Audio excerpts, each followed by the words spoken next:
thinking about our state legislators, we're thinking about our school district leaders.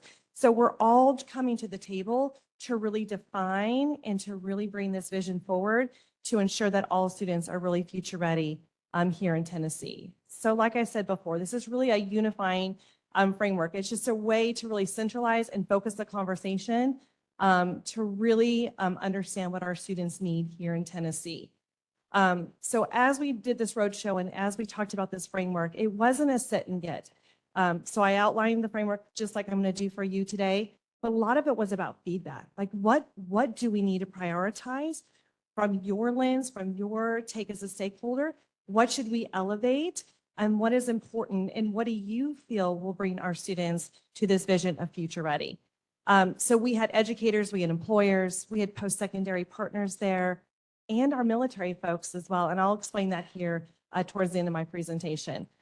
So again, so that every conversation, program policy that we really talk about contributes to preparing students for success in post-secondary workforce in life.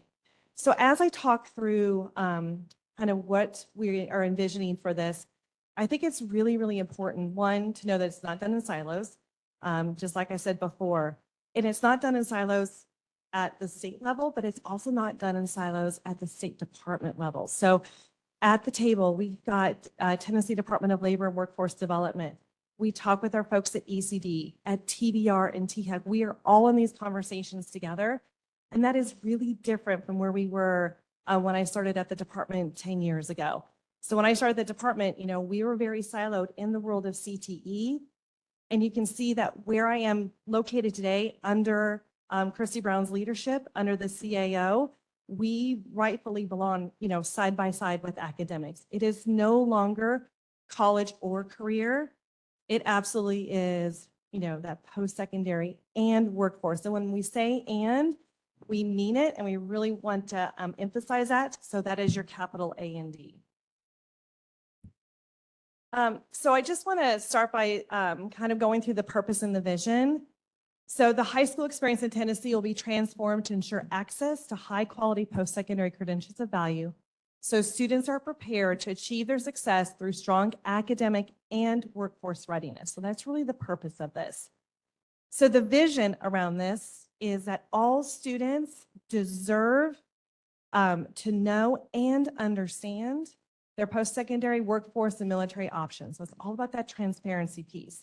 Through individualized support, personalized guidance, and a variety of experiences allow them, in collaboration with the adults in their lives, to make those informed decisions leading to high skill and in-demand career opportunities. So it's really centering on that purposeful vision for our students, really to make sure that they are prepared for that post-secondary workforce and for life. So when I'm just going to go through the 4 pillars just real briefly here, and then I'm going to go more in depth. But one thing I really want to note is when we begin this work, you know, we began this work across the state. We're bringing in a lot of our industry folks, or a lot of our post-secondary folks, our school district folks, our industry partners, all these folks together at the table. But we're also reaching across the aisles to other states. Like, what are you doing? And what we find is that when we have those national conversations, we may find that they're looking at, well, we're just really looking at the credentials of value space right now. We really need to figure out what that means in our state. Or the same thing about work-based learning or individualized advising or seamless transition. So they're very much looking at one of those things. What makes us stand out nationally in this space is that we truly have a comprehensive approach to this work. Because when we talk about the 4 pillars and you think about like what does a pillar mean?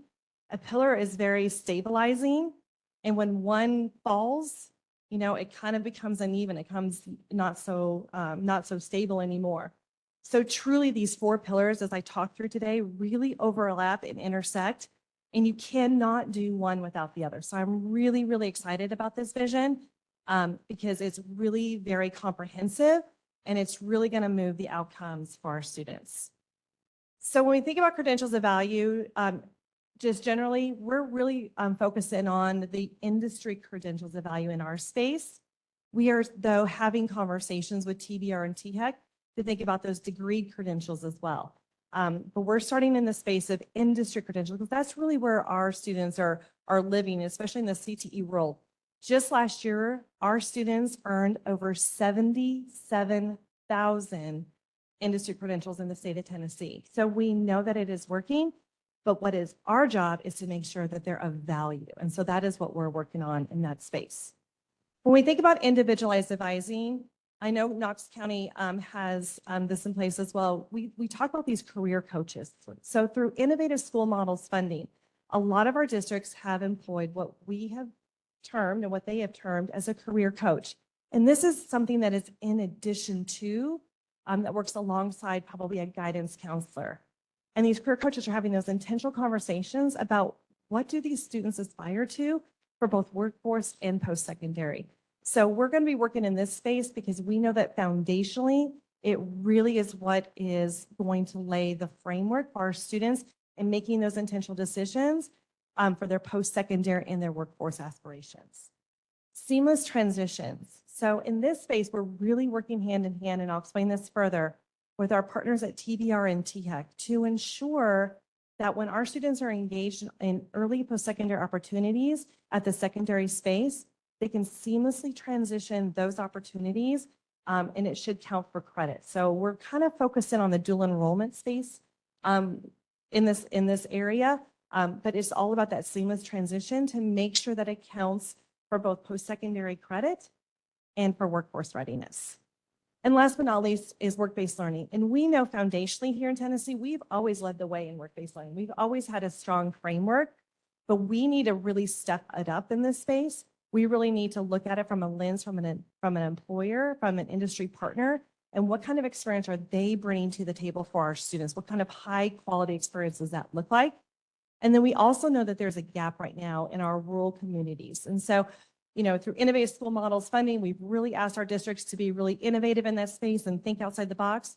We are coming to the table and we are trying to think really innovatively in this space to ensure that no matter where our students live, they have access and equal opportunity when it comes to high quality work-based learning experiences. All right, so I want to kind of go through each one and kind of think through and let you know kind of our key actions and milestones for each one. So the credentials of value. So what we're trying to do right now are these four things. First and foremost, we're trying to finalize and standardize industry terminology across education and workforce systems. So when we are talking in this space, we are talking with our partners at the Tennessee Department of Labor and Workforce Development, as well as our partners at TBR. We do have a published embedded industry credential list that we have tiered for both accountability and TISA funding purposes. So we have tiered that list. So we have that industry credential list. But the question has always been, why does the Tennessee Department of Education, why are we the gateholders of this industry credential list? So what we are doing is we're working alongside our state agency partners to vet one single list. So when we talk about industry credentials, we all agree what is valued. So along with our state agency partners, we're working with our post-secondary partners and our industry partners to come up with that list. Now, we may all have different takeaways from that list, but what we want to do is be very transparent for our students about what does that industry credential mean to them. So the list will be divided, like these are very appropriate industry credentials for our K-12 students to earn. These are industry credentials that can be earned in the TCAP space or in the 2-year space or even in the 4-year space. So we're going to kind of signal what is appropriate and what they can earn. We're also going to signal what is already aligned to our TCAP programs. So there may be an industry credential that's already aligned to a TCAP program or a 2-year program. So we know that there's value there. We know that industry has value there.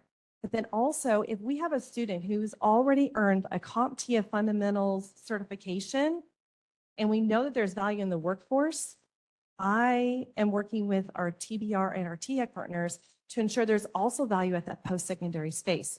What kind of credit does that industry credential bring to the table as well? So that value kind of works in both spaces there. So along with that, we also know, and kind of with my same example with that CompTIA fundamentals, when a student earns an industry credential, that is signaling that they have mastered different competencies, that skills, and that knowledge. So there's a set of competencies that that student has mastered in order to earn that industry credential. Sometimes the students don't know exactly what they have mastered, right? So it's really hard for them to articulate that. And sometimes our industry partners don't know what that CompTIA fundamentals certification truly is. So what we want to do is we want to develop and implement a skills assessment crosswalk for each industry credential. So that if a student earns an industry credential and they go to a job interview and there are certain skills that match the competencies that they have mastered, they're going to be very, very equipped to have those intentional conversations. So while they may not go to an IT company for a job, they may be going to a healthcare job, those skills are very transferable. And I think that's really important to note. So when we talk about AI, we talk about the future ready, and we talk about all these jobs, we're very aware that the jobs of today are not necessarily going to be the jobs of tomorrow, but it's the skills that are transferable. So if you kind of think about your own journey, and I think about my journey, when I went to school, my degree is in maritime transportation and logistics. I also have a commission in the United States Navy. While it's not an aligned degree, right, with what I do today, it's the skills and it's the competencies that I mastered along the way that helped me to become successful in my job today. And I'm able to articulate the skills that I learned, whether it was earning an industry credential or a different degree, to help translate that when I go for a job opportunity to be able to voice that. And so we want the same thing for our students because we know what we're preparing them for today is going to be very different tomorrow, but we want to equip them with those skills that are outlined with what they have earned. The last two pieces are things I've already talked about. We want to establish that statewide industry credential list that's recognized across all agencies. So one list. And then we also are going to continue to foster that cross-agency collaboration to make sure we have got that credential alignment that is aligned with those labor market needs as well. So kind of really exciting space, the industry credentials of value. All right, so individualized advising, I mentioned before. So a lot of our schools have employed what we call career coaches. So we've identified about 400 across the state. So they do really great work and there's a lot of great outcomes. And we hear from our districts all the time about the value that these career coaches bring to the table each and every day for our students. So what we want to do at the Department of Education is we want to ensure that they are supported and they have the resources that they need to be successful in those conversations and bring value to our students. So we're going to build and we're going to expand a network of career coaches across the districts to ensure that they have that support needed. We're going to provide professional development and potential certification opportunities for these career coaches. So what we want to do is potentially develop a set of modules that really streamline that professional development across the state so that all career coaches have that same high quality professional development. And then to signal that they have mastered those competencies and skills, go ahead and offer a certification or a potential endorsement opportunities for those career coaches. We do know that the career coaches are licensed endorsed teachers, but then they're also just the certified teachers as well. So we want to make sure that we value both and that we don't singularly say that you have to be an endorsed teacher in order to provide this great opportunity for our students. We also want to standardize the high school and beyond plan advising practices to ensure high quality support from 8th grade through 2 years post-secondary. And I'll talk more about that here in just a little bit when I get to our portal. But we know that the high school and beyond plan, that was really set forth by legislation during COVID time. So unfortunately, during that time, there wasn't a lot of support given that our teachers desperately needed around this high school and beyond plan. So we're going to take a step backwards and we are going to ensure that all districts have that support so that this high school and beyond plan becomes a very powerful advising tool. And it is not just a check in the box sheet. What we don't want is just for students just to be schedule fillers, be like, oh, that works in my schedule, and just have mom and dad sign it, check it, put it in a drawer, and we'll revisit it next year. We really want to be intentional when it comes to the high school and beyond plan. We know it can be a very powerful advising tool. We want to make sure that both students and families are equipped to have the knowledge that they need. So for us to be transparent about the value about the dual enrollment, about different pathways, so that they can make very intentional decisions based off their future aspiration for both workforce and for post-secondary. And then we also want to ensure consistent and continuous advising experiences across all districts. We've got really powerful partners in the state of Tennessee, and some of them were mentioned today when we talk about AIRS Foundation and Nicewonger and Tennessee Achieves, and they all have wonderful, wonderful best practices, and the outcomes have shown that. But what we want to ensure is that all students have access to these best practices and these advising experiences. So we're going to do a landscape analysis, both statewide and nationally, to really figure out what those best practices are to ensure that all students have access to that experience. When we think about seamless transitions, what we want to do is a couple things here.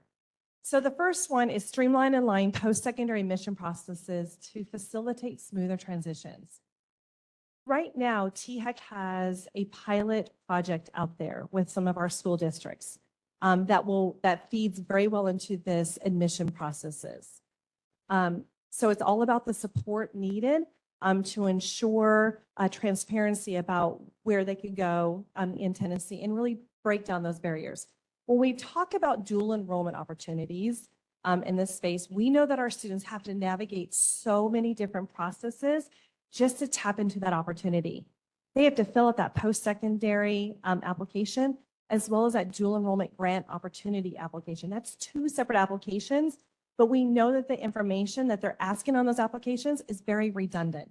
So what we want to do, and I'll talk about this in just a minute with our portal, is we want to streamline that to make it one seamless application to help break down that barrier that so many students and families face when filling out these applications. We also are wanting to enhance data integration across agencies to support the secondary to post-secondary pathways, and I'll talk more about that. We've been talking, and even before I got to the department back in 2015, but it's all about streamlining the data across the state agencies so that we can all tell the same story at the same time to ensure consistency with that. So we'll talk more about that here in just a minute. The last two really work hand in hand. So what we want to do is we want to recommend strategies to optimize state funding for high impact dual enrollment.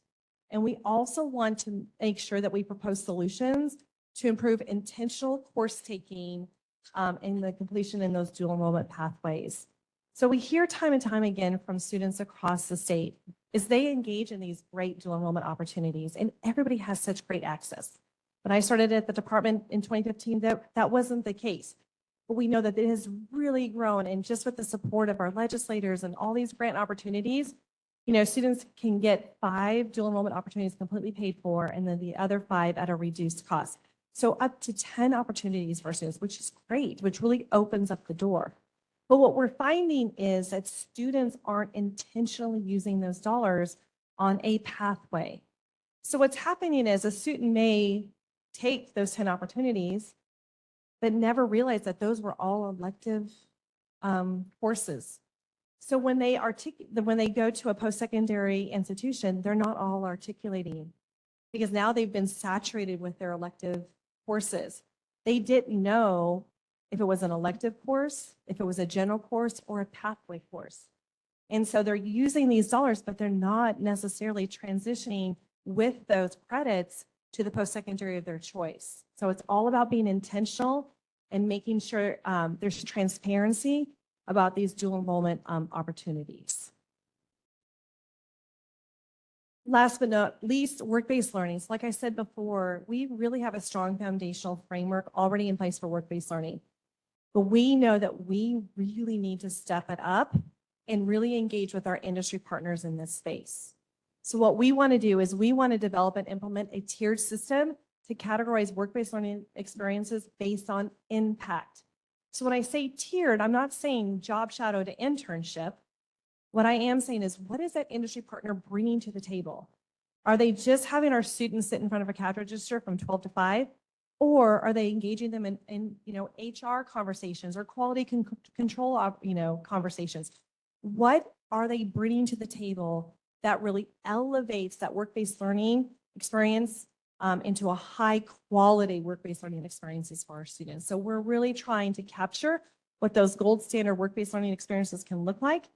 And we're going to tier those based off of cluster, because we also know that a health science work-based learning opportunity can look very different than an advanced manufacturing work-based learning opportunity. But it's also, again, about the transparency for our students so they know the value and what they're going to learn when they engage in that opportunity in their area. We're also trying to pilot new work-based learning models and expand existing pilot projects to enhance the student access into meaningful work-based learning experiences. So again, it's about those rural areas and ensuring that all students have meaningful, high-quality work-based learning experiences. So we're going to begin that pilot here in January. The last two kind of worked hand in hand. We already started about 2 years ago really highlighting and elevating our high-impact industry partners. So we've got some awards for them. So we want to really expand those recognition opportunities, but we also really want to work towards the possibility of an incentive system to encourage our work-based or our industry partners to strengthen the education and the workforce collaboration. So that's kind of what we're working towards in that space. So what is going to bring it all together is something that we are, what we have labeled as the Future Ready Tennessee Portal. And I want to explain this from a student-facing perspective, but I will also capture all the other little interfaces that can happen within it. So first and foremost, it is not a static portal. So this portal will be very AI integrated. You have the predictive analytics with it, be very conversational with the students. It does not replace a guidance counselor. It does not replace a career coach. But what it does is it streamlines and makes that experience seamless for all students across the state. So it's that foundational piece. So just like before, in a lot of our meetings, I bring a lot of graduation substitution requirements to you all every year. And that list is really long. And what guidance counselors don't know, they don't know. And if they can't navigate that, it could be really cumbersome. Or if they don't know what a military pathway is or what that looks like, it can be very cumbersome. So what it does is it levels the playing field for every student. So let's say I'm an 8th grade student, okay? So I know in my middle school experience, 2 things have to happen. One is I have to take the interest aptitude and interest inventory, number 1. Number 2, I also know that I need to complete my high school and beyond plan as an 8th grader. So what's going to happen is on this portal, that 8th grade student is going to be able to log on with a unique username and password. And it's going to say, congratulations. It looks like you're an 8th grader in Milan Middle School. It looks like you're going to articulate to Milan High School in the fall. Based off your career aptitude and interest inventory, it looks like you're interested in engineering pathway. And it looks like your future aspiration is to go to Tennessee Tech. So based off that information, it's going to build the high school and beyond plan with appropriate courses that meet both graduation and admission requirements, because we know that that can be 2 different things. Along with that, it'll embed early post-secondary opportunities. It'll embed dual enrollment opportunities that are aligned in that pathway.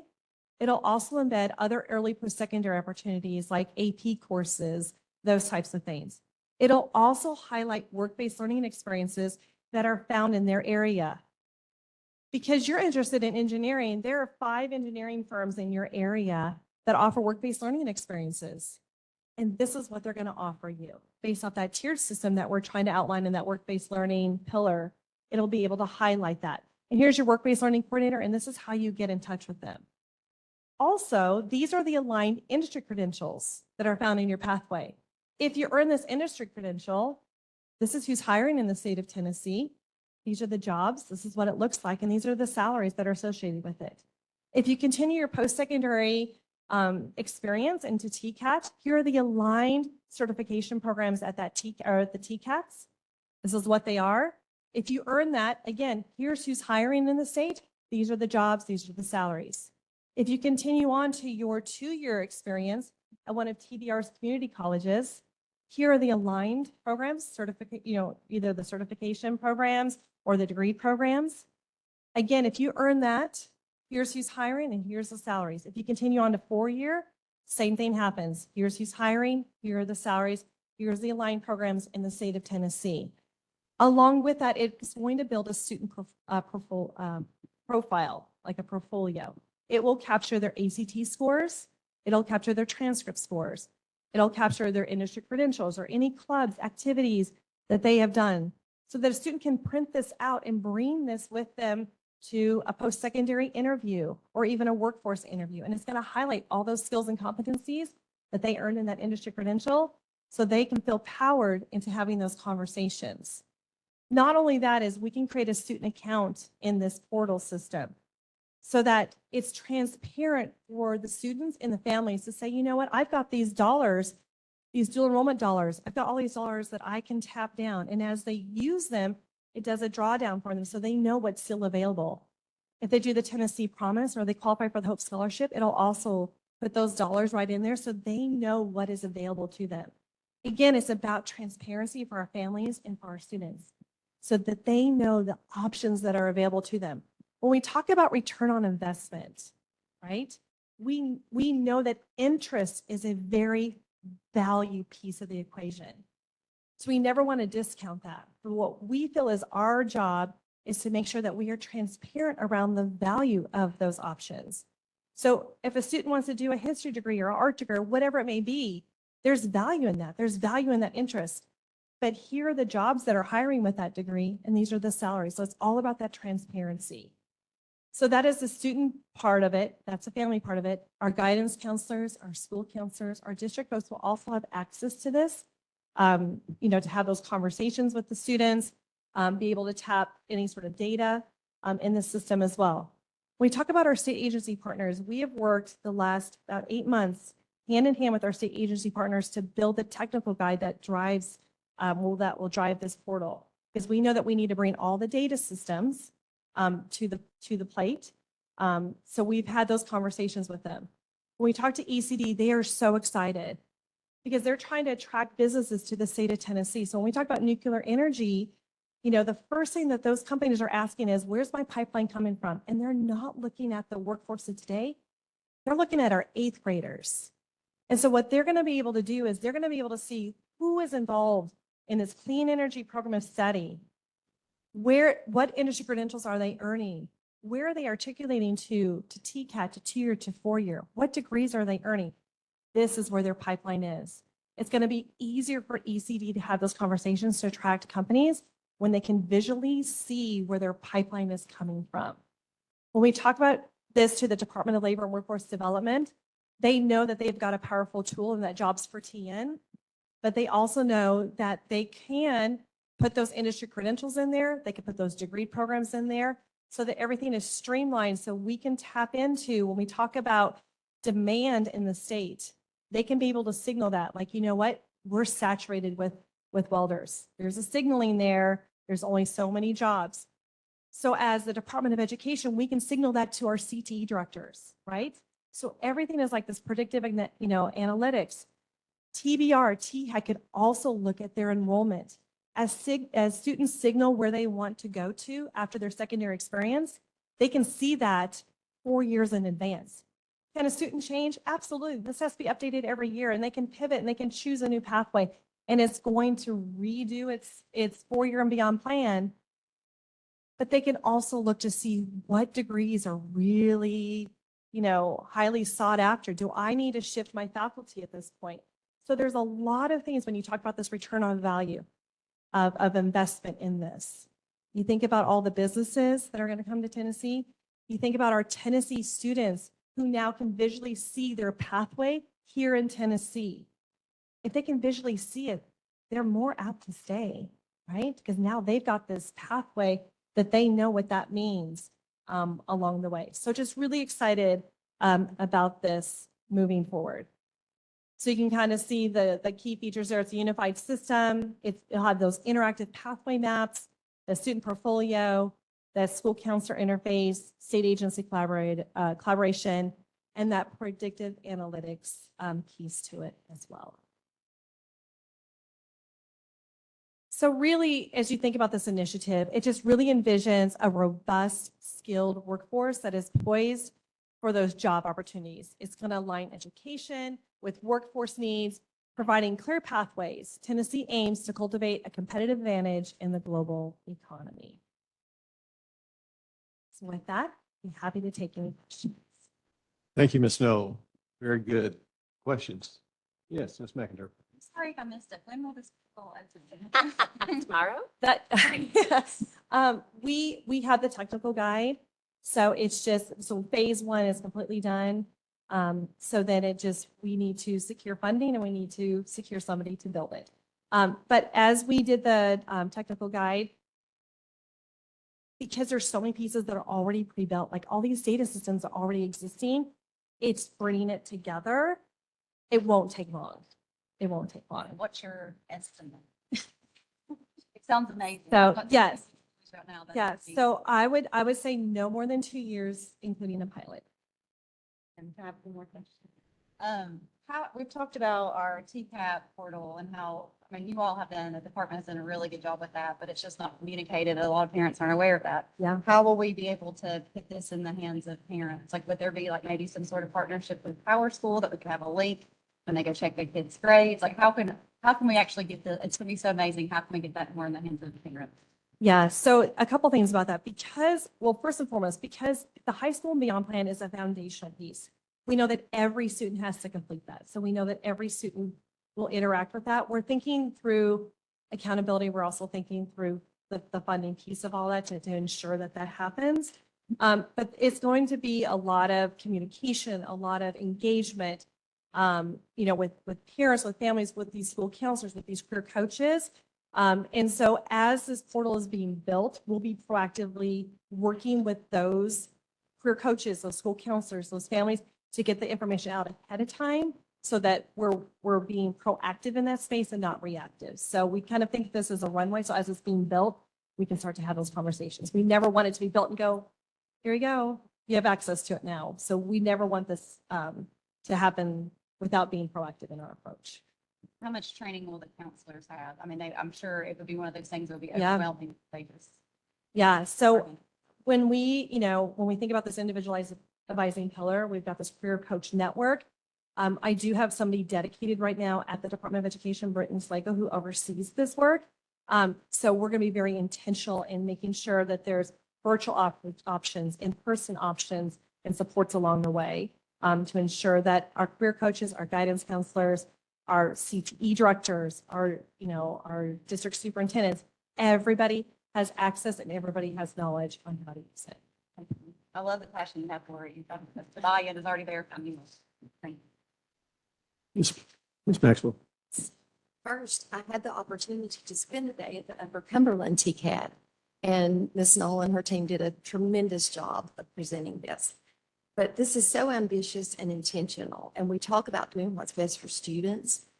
I see this solving so many issues that we're faced with by pulling everything together and ensuring that our students have all of these opportunities. So thank you for the work that you're doing.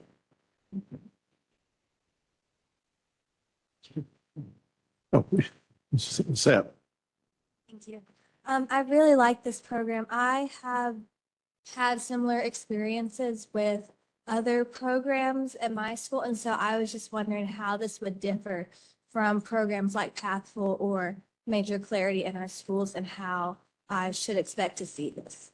Yeah, that's a great question. Thank you so much. So when you talk about like Major Clarity, and that is a platform that many of our districts use for the aptitude and interest inventory, what this is really going to do is going to personalize that pathway for you. It's going to embed those early post-secondary opportunities. It's going to build that high school and beyond plan purposeful based off that aptitude interest and based off your future aspirations, what that may be. We want to ensure that you meet both graduation requirements and entrance requirements for that post-secondary institution of your choice. Not only that, what we want it to be is very personalized, intuitive to what your needs are. And we also want to make sure that you have access to this for about 10 years after your secondary experience. Because we know that life changes. Because as a 17, 18-year-old, you may want to go right to workforce after graduation, and that's amazing. But think about 4 years from now when your boss comes to you and says, you know what, you have done an incredible job running this department, running this line. We want you to go back and get some business courses because we want to elevate you and we want to promote you to this position.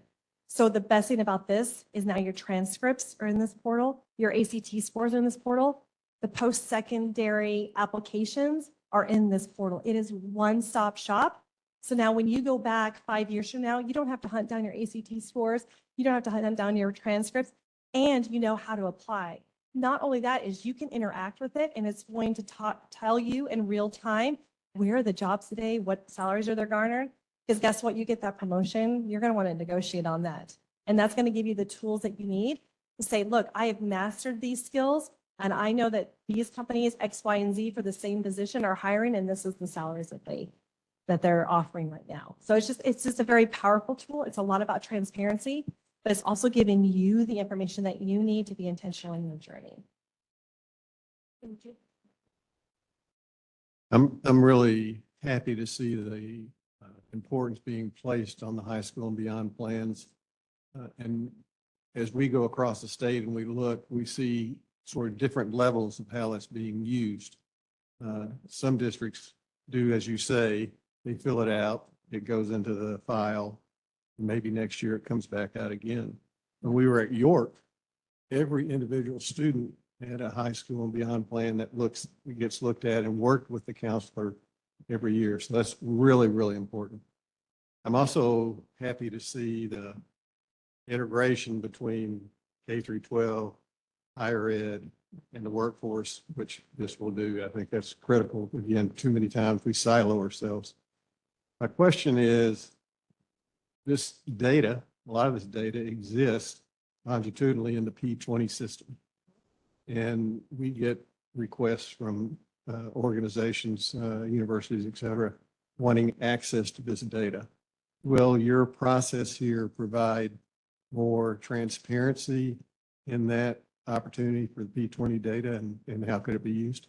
Absolutely. And so one of the partners that we've been working with in developing the technical guide was OEI, who kind of, who were involved early on in that P20 system, all of that. But yes, so to that point, students, families have access to this, guidance counselors, school districts, industry partners will as well, and the general public. So this data should be able to there'll be a public facing interface as well, so that anybody can have access to the data. Dr. Morrison. This is really exciting. It's hard to know where to start. I guess my first question should be, where do we send our letter of support if you are still securing funding? You can let me know later. Okay. I'm with Chrissy. I mean, this just sounds like it's going to bring everything together in a way that will make it real. I mean, to Termini's point, I think the high school and beyond plan and concept is really important. I think it's been harder to operationalize at scale and with consistency. And so this will just give people a way to connect all the dots. My other question is, have we seen any other state do something like this? Yeah, no, that's a great question. So no. So this will be first of its kind. We see states who do portions of this. They may have a work-based learning portal. They may have something with a post-secondary transition portal.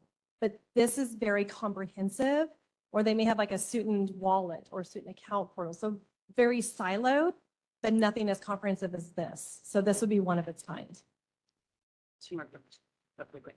Yeah. I've been thinking a lot about, again, AI, as we've talked about in the earlier session. And on the way over here, I was talking to a local school board member and talking about like what they might need and in terms of how AI could support. We're talking about the way that you can imagine AI and the data that could power our ability to analyze like the pathways that are offered in the region and back map that to what's offered at the TCAT, what's offered at the high school. Like, do we have alignment in terms of the jobs that are actually out there right now on the Indeeds of the world?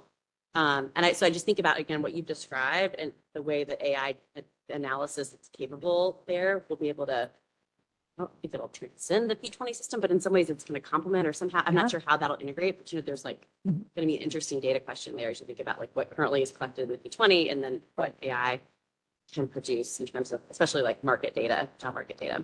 Yes, and we've been in conversations with the Tennessee Department of Labor and Workforce Development around that.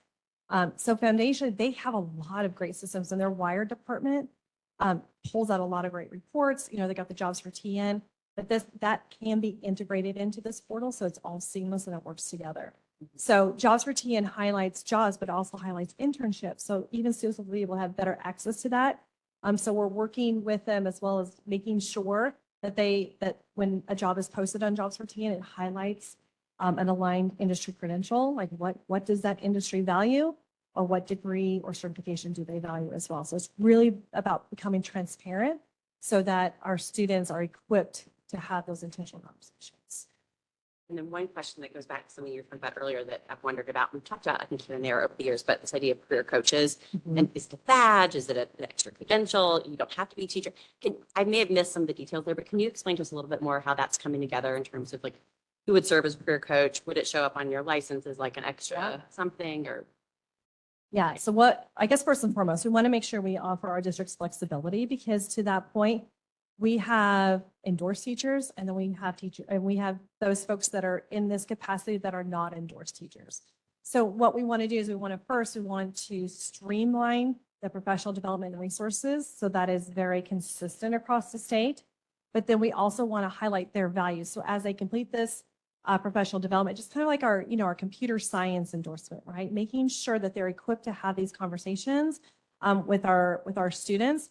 So we would offer a potential certification or certificate to the teachers who are non-endorsed, but then a potential endorsement pathway for those teachers who are endorsed, because we want to signal the value that they have completed this professional development and that they are well-versed and they're empowered to have these conversations. That's awesome. I feel like again, it's so hard to solve the advising problem unless you pull more people under the That's tents. And I right. think, our school counselors are never going to be able to reach all the students effectively on their own. So I think that's really exciting.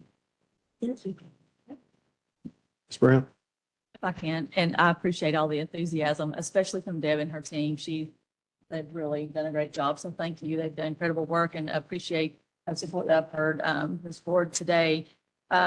Wanted to just draw your attention. We left some materials with you with a sort of a one pager for the Future Ready vision and mission there. We also have a publication that's available for you all that outlines the 4 pillars and sort of where we were, where we are, and where we're going. What's next? It's sort of a milestone document, has some district perspectives in there. Include the post-secondary workforce, CTE, and military readiness overview, lots of information about our CTE pathways. And with that, just kind of segue, the very first, I believe, of the student military guide that we've ever produced in Tennessee. We've also have somebody over every pillar in the Future Ready TN work, as well as added, we have a repurposed position for someone to directly oversee the military readiness piece, and just want to bring attention to that. We think that it's unique in the nation to have someone at the state education agency that is their job, is to be that partnership, have that partnership directly with the Tennessee Department of Military. General Ross over there is former superintendent, so that was a pretty easy call to make, and certainly enthusiastic about that partnership, as well as our U.S. branches of the military. I want to bring some, I guess, awareness to that and that work that's going on in that space, as well as the additional information that we've provided here. And then lastly, on my comments, it's really that student experience is really about having those aligned experiences. And it's about the and that Deb has talked about, commissioners talked about, that they should have dual enrollment opportunities, all of our students, whether it's TCATs, it's community college, it's universities, and an aligned industry credentials that match that, other credentials that are aligned in that way and not random, as we've talked about, in addition to aligned career experiences that will have those, build on those skills that are transferable, regardless of where they go in that area of their career, that it is all of those ands. It's the dual enrollment, the industry credentials, the career experiences, and then the through line of this is that individual advising, the support that we need to provide for our school counselors, and through a tools like portal that would be able to bring all of this together for students, for counselors, for career coaches, and really transcend that beyond our other state agencies that we work really diligently with, the Department of Labor, TBR, THEC, ECD, Labor and Workforce Board. We have really brought everyone to the table. Thank you, Deb, for that presentation, and thank you, Board, for support today. Thank you. Any other questions? Excellent presentation.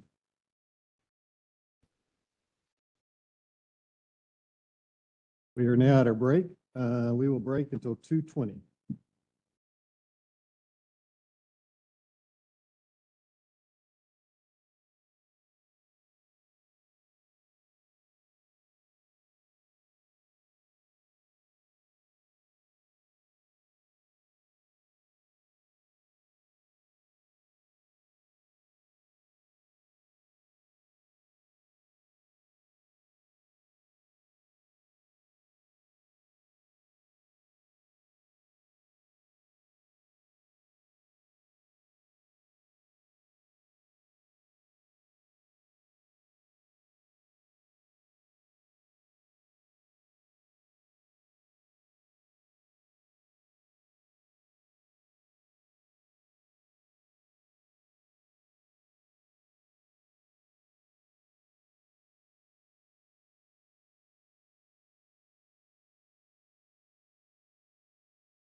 Analysis, Ms. Brooke Amos.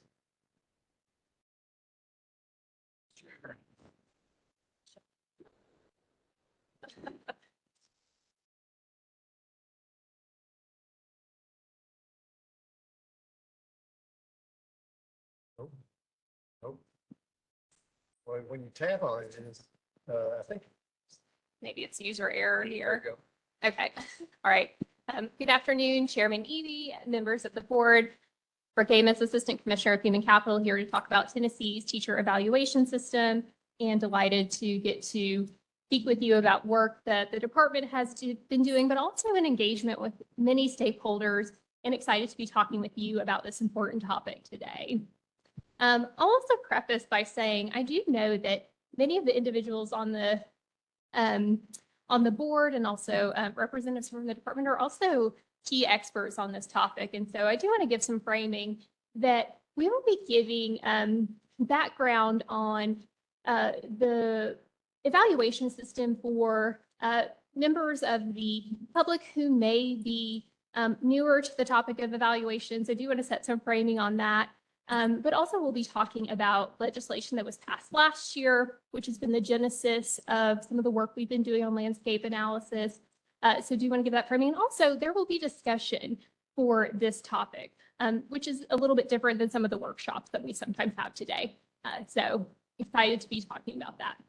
So as I mentioned, last year, legislation was passed to Tennessee Code Annotated, Title 49, Chapter 1, Part 2, that required the department to do sort of a threefold set of activities.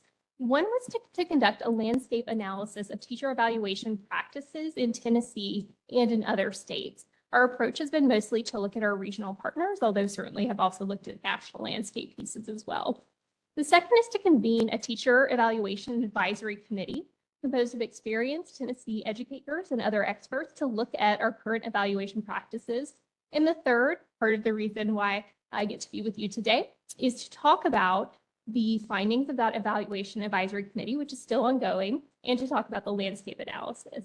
We are working on a final report. All of this will culminate into a report that will go to the legislature in January of 2026. This work has been running parallel to other work that has been happening in the state with the General Assembly, with the K-12 Innovation Committee. So do want to note that that work has been happening in parallel, but this is a special initiative that's been happening based on Chapter 325 of legislation. I would like to give my sincere thank you to the members of our Teacher Evaluation Advisory Committee. Again, we've had initial meeting, and we are going to have additional meetings as we near towards the first of the year. Those individuals are on our screen. All of these individuals have previously been recognized as district teachers of the year, some state teachers of the year, and national teachers of the year as well on that committee.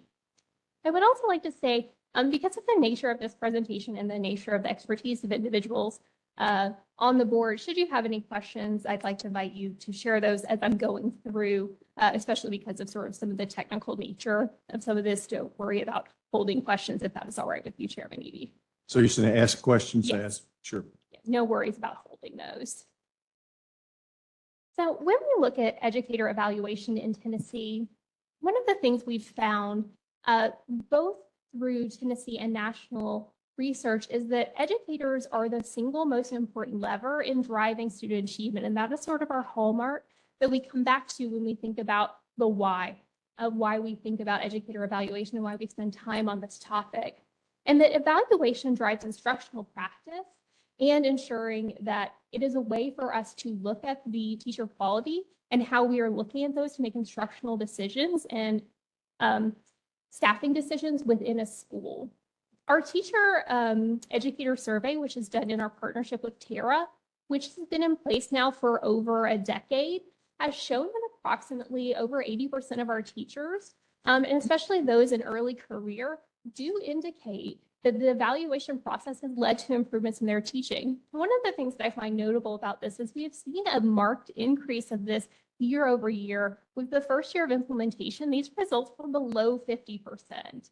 And so when we look at the arc of progress here, it has been pretty sizable in terms of how individuals have seen this work improving practice. And then also really seeing that it is a fair process as well. Now, we come to this conversation not with a belief that everything is perfect within the system. And I do say that with authenticity. Any system that has been in place for 15 years is going to have some elements that are probably in need of refinement. And so that has been a hallmark of one of the areas of conversation that we've been having, and one of the ones that I will welcome to the discussion today. For general context, this is the overview of our evaluation system.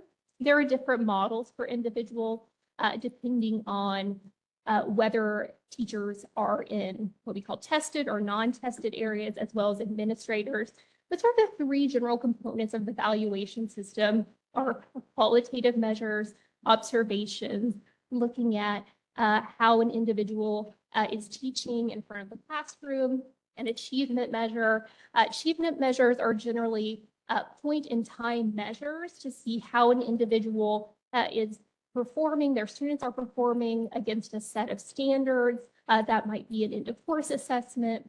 And growth looks at how students are performing over a course or a period of time. Our major growth scores look at TVOS or portfolio or universal reading score. We have a set of observation cycles. This is one of the things that makes Tennessee's system a bit unique. Some states have sort of been coming along to this idea, is that it is broken up by a teacher's level of experience and also by their level of overall effectiveness score from the prior year. So whether or not a teacher, how many observations they get, and sort of the length and time that are different based on their prior experience in terms of year and their prior prior overall effectiveness score. So those are some pieces that have been enshrined within rule and policy here in the state. There are also different models, observation models that individual districts can utilize. So there's also flexibility within our model that way. So TEAM, which also aligns to the name of the model, is the most commonly used observation model. But there are also some districts that use variations of observation models that are approved by the board, and you can see those here. This shows some high-level evaluation trends within the state. There are three major components within the TEAM observation rubric. Those are based on planning, instruction, and environment, with the environment domain being the highest scored, instruction being the lowest. And there's also professionalism line, although that one has some distinctions from those three that I just mentioned. We have seen that about 75% of educators do receive a level of overall effectiveness, or LOE, of 4 or 5. That number has increased over the last 5 years. So we have seen those sort of groupings going from about 70% 5 years ago to that 75%. And I have sort of the earliest numbers from last year, 24-25, where it was holding very similar to 23-24, about a 1/10 difference between those years. So we're holding pretty solid between last year and this year's LOE scores in terms of numbers of collective 4s and 5s. Our new teachers, so those in their first 3 years, that's a collective measure, about 96% of those individuals are earning at least a level 3, meaning expectations on their observations. We'll move now to talking a little bit about the landscape analysis, which was one of the tenets of the public chapter we mentioned at the start.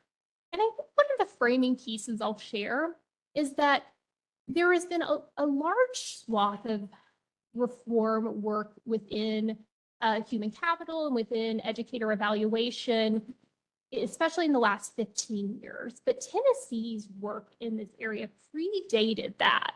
So really, when you look at Tennessee's art we started in the early 80s.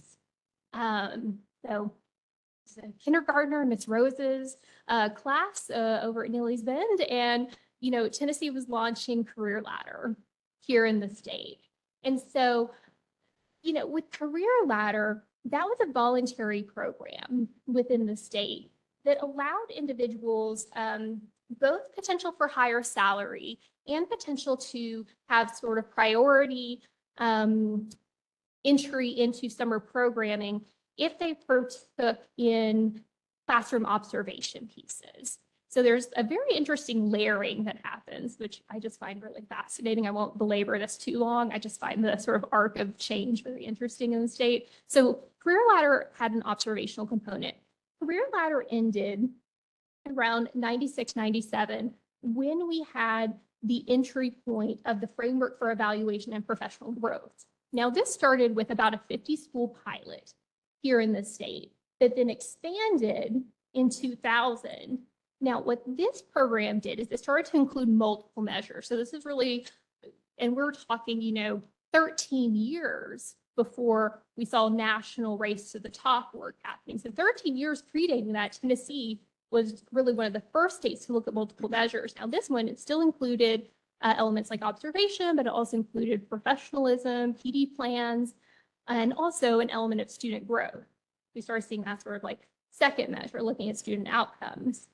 Then in 2010, when sort of they were looking at, you know, from a national perspective, like, okay, we're having conversations around educator quality, measures of effective teaching project was happening nationally, and also I think looked at some of the successes that were happening locally.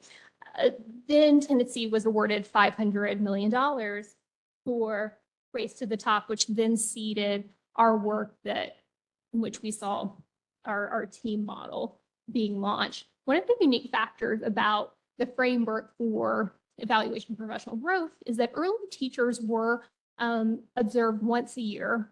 Individuals who had more experience in the state were only observed every 5 years. And what we can see from some case studies that was seen as not being, for some, I will say, finding consensus within the evaluation world is hard sometimes, but that the individuals found that every 5 years was not necessarily a frequent enough evaluation perspective. As I mentioned, any system that has been in place for 15 years is going to have likely some areas for refinement. And so across various aspects of the evaluation system, these are some highlights that we have seen for those areas of refinement. Now, within student growth measures, there have been several. One of the things that I had talked about at the beginning was the utilization of student growth models for non-tested teachers. This came from feedback that said, you know, for individuals in our pre-K to 2 wanting an opportunity to see their students' growth, which was the genesis of portfolio growth models. We then have seen an inclusion of that for universal reading screeners, which now has optionality for LEAs to choose between those measures. And then this past year, allowing pre-K teachers to even have a more granular choice for them to make their own choices if a universal reading screener is available. Introduction of a 5-4 trump rule, which I think 3/4 of districts and charters do utilize. And then there are also some statewide measures that come into play for every educator in the state. The 3-4-5 rule, which is also on there. So, and those are just some very distinct elements of the system that do, I think, overarchingly get at the point that want to have multiple options and flexibility for districts to employ to ensure that educators are getting an evaluation that is representative of their impact on students. So, and then I will give one highlight that our observation piece, one of the things we wanted to ensure that we were doing was giving alignment to high quality instruction materials, as we want to ensure that we are not out of pace with the work that's being done academically with the state. So these are some highlights that we have seen nationally based on the work of Tennessee's evaluation system. Really, Tennessee, many states implemented evaluation systems, and those systems were changed over the years. Some keeping parts, but not full-scale evaluation systems. And so really, Tennessee is the only state that has managed sustained engagement to see outcomes related to evaluation. I will say it is hard to say that any singular intervention is directly related to increases in sports. I think my friends at Terra would caution me for making too large of causal relationships, but we certainly do see that our student performance increases at a faster rate after evaluation reform, and that has continued in subsequent years on NAEP as well. So I've kind of alluded to some of these pieces as I've been sharing. We do see states, our border states specifically, really working to strike that balance between district flexibility and state systems. And so what I find very interesting is that a state like Louisiana started with a system and has now sort of come around back to some of the things that we already have in our current system. And so they do still have districts being able to sort of opt out. We also have that allowability within the state for our observation model. So some of the things that we've had pretty standard for 15 years, we're starting to see some states come to allowabilities that we have within our current system. Majority of states have 4 levels. Louisiana just moved to a 5-level system this past year to allow for greater granularity within the scoring system. So these are just some additional highlights from those pieces. So we have state-approved training that is required for our individual evaluators. Last year, we had over 9,000 individuals go through team certification or recertification training to be able to be a state-approved evaluator. If an individual is observed by an individual who has not gone through training, that is a reason why someone could file a complaint within the system. So just know that we do take that process very seriously. So moving into the conversation that we have with our educators, because, you know, we at the department have been doing this work for a long time, but we also recognize that, you know, it has been many moons since I have been evaluated as an educator. So we want to make sure that we're hearing from the individuals who are either currently being evaluated, and we also know that they are some of our strongest teachers in the state, or individuals who are they themselves completing evaluations for educators as school leaders. That is the composition of folks on the committee. And I also mentioned getting consensus on evaluation is hard. It is not one of those topics where you are going to get 20 people in a room and 19 are going to agree. So what we're looking for is preponderance of evidence on this piece. And so what we also promised to our group is that we would not share any individual names, but that we would share key takeaways. So wanted to give that those caveats here. I will say the one piece we did probably get the most agreement on was that they agreed that it's a robust system and that they thought that it was a very important system for evaluation to happen annually. Now, the how of it, we had some really rich discussion, but that it really was helpful for novice teachers and teachers requiring additional support. They thought that there could be some potential for additional opportunities for training and to think about the ways that, you know, potentially there could be subjectivity within the system and that there were some components that they felt like even if they themselves didn't have questions that maybe they'd heard from their peers, that some of the elements of the system, specifically the growth measure, that there were potentially some areas for additional resource creation and potentially some areas for additional resource development there. They did appreciate some of the resources that have already been developed, like our best practices video library, which if individuals don't know about that, is a really great set of resources where we go around and we film individuals doing various indicators and are able to share that and say, hey, you want to know what questioning looks like. Let's see a great teacher doing questioning, which we think is, one of the ways in which, we grow. We watch film tape. So to be able to see that, we think is a good practice and one we'd like to continue. They also looked at the design elements of the system and had, some really interesting conversations related to tested and non-tested areas, as well as thinking about the school services personnel lane. We talked about the balance of announced and unannounced observations, which was a really fascinating piece of conversation.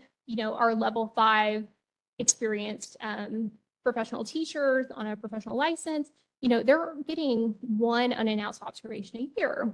And so I think there was some healthy discussion about if that's the observation, how would you even modify that? And so there was some really interesting discussion about, could you limit the field, the scope of what the observation could be on? So if you're teaching at the elementary level, you might say, hey, this year we're focusing on literacy. So let it be within literacy. And I know that, for my math block, it's not going to be in my math block. And so it's still unannounced, but there is potentially some narrowing within the content piece. Or if you're teaching, multiple prep periods within a secondary social studies, you might say, hey, it's not going to be on my US history, it could be on my AP civics. Don't test me on that. On my course catalog knowledge, but that's sort of the general scope on that. We can also talk about the weighting component. We brought up one of the conversational pieces that came from the innovation committee that mentioned, right now our weighting components have such that, really our tested educators have the highest weightings on growth and achievement, even more so than administrators. So administrators currently have a higher observational weighting component than our tested educators. And so really just to put that out there as a question for them about their thoughts on that. And I do think that sparked an interesting conversation for individuals about what that means in terms of how individuals may choose job placements and how that may relate to school climate and some of those conversations, which I thought were very interesting. So those are some of the takeaways from that conversation, as well as, really the arc of evaluation landscape and those pieces. What we'd really like to do is hear from you all. I know you all hear a lot from your stakeholders, from directors, from your own personal experience. And so I have an arc of discussion questions here. I'd really like to hear from you all as I'm going to work my way back into this, is that we'll have a final educator evaluation committee meeting on Monday, December 8th, where we're going to sort of come back and say, this is what we heard. These might be some of our recommendations, but we have not stamped. If you look at our report that we made, nothing is finalized in the recommendation section. And we're taking this process seriously in terms of hearing what individuals like you all have to say. And then we will, again, be presenting a committee recommendation report on January 31st. So really, we are deeply in the process of refining any recommendations that we might have from the department lens. But these questions are, oh dear, I did something. Thank you, Ms. Amos. So Comments or questions? I was hoping Ms. Megan first today. you're hoping I'd take more time, right?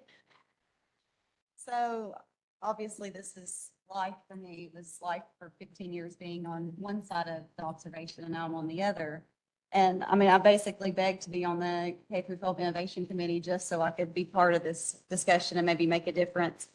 The more I look at it and the more I see it through both sides of the spectrum, I really think that we need to make observations more anecdotal notes and meet with the teacher and say, okay, these are the things that you did really well in, and these are the things that you didn't do well in, and let's try to grow you.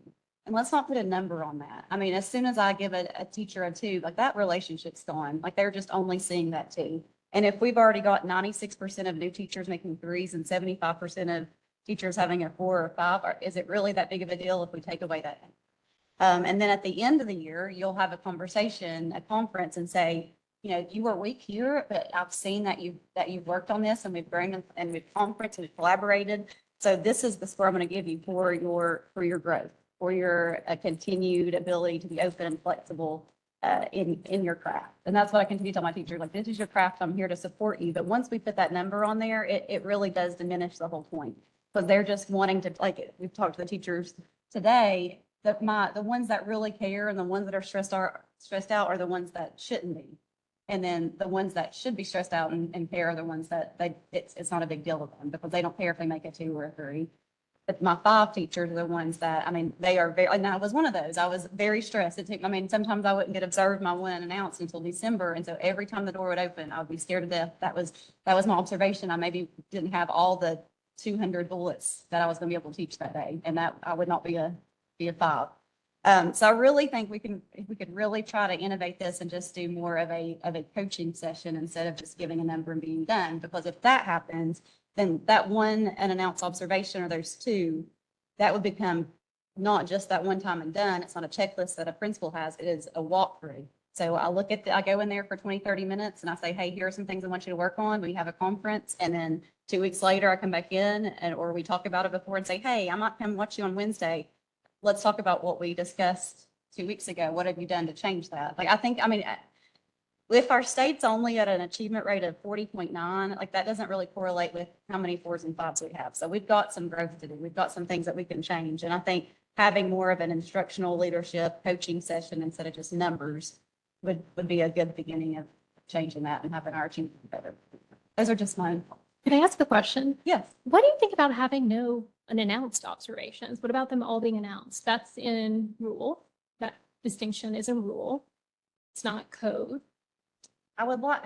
As a teacher, I would love that, because that's what, I would absolutely love to be able to have that I never got to have a pre-conference. I never had until I was 20 years old the last time that I had an announced observation, but that would be great, but you don't see the authentic teaching. You don't see, and then you had talked, sorry, there's one more thing. You talked about how teachers might be able to pick the content they would be observed in. I would always pick my highest strength. And what's the point of being observed in something I know I'm really good at? So that if you're graded in you're not going to pick your lowest, even though that's the one that you need the most feedback from.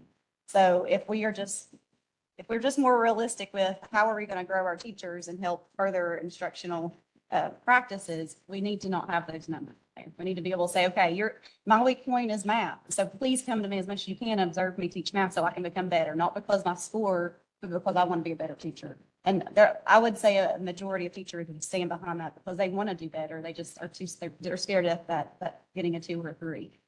But I think unannounced have their place, but once again, it's just that score you get on that's so scary. Dr. Maxwell. So thank you, Ms. Hayes, for this report. I enjoyed reading that. Believe it or not, I've lived through all of those evaluation frameworks.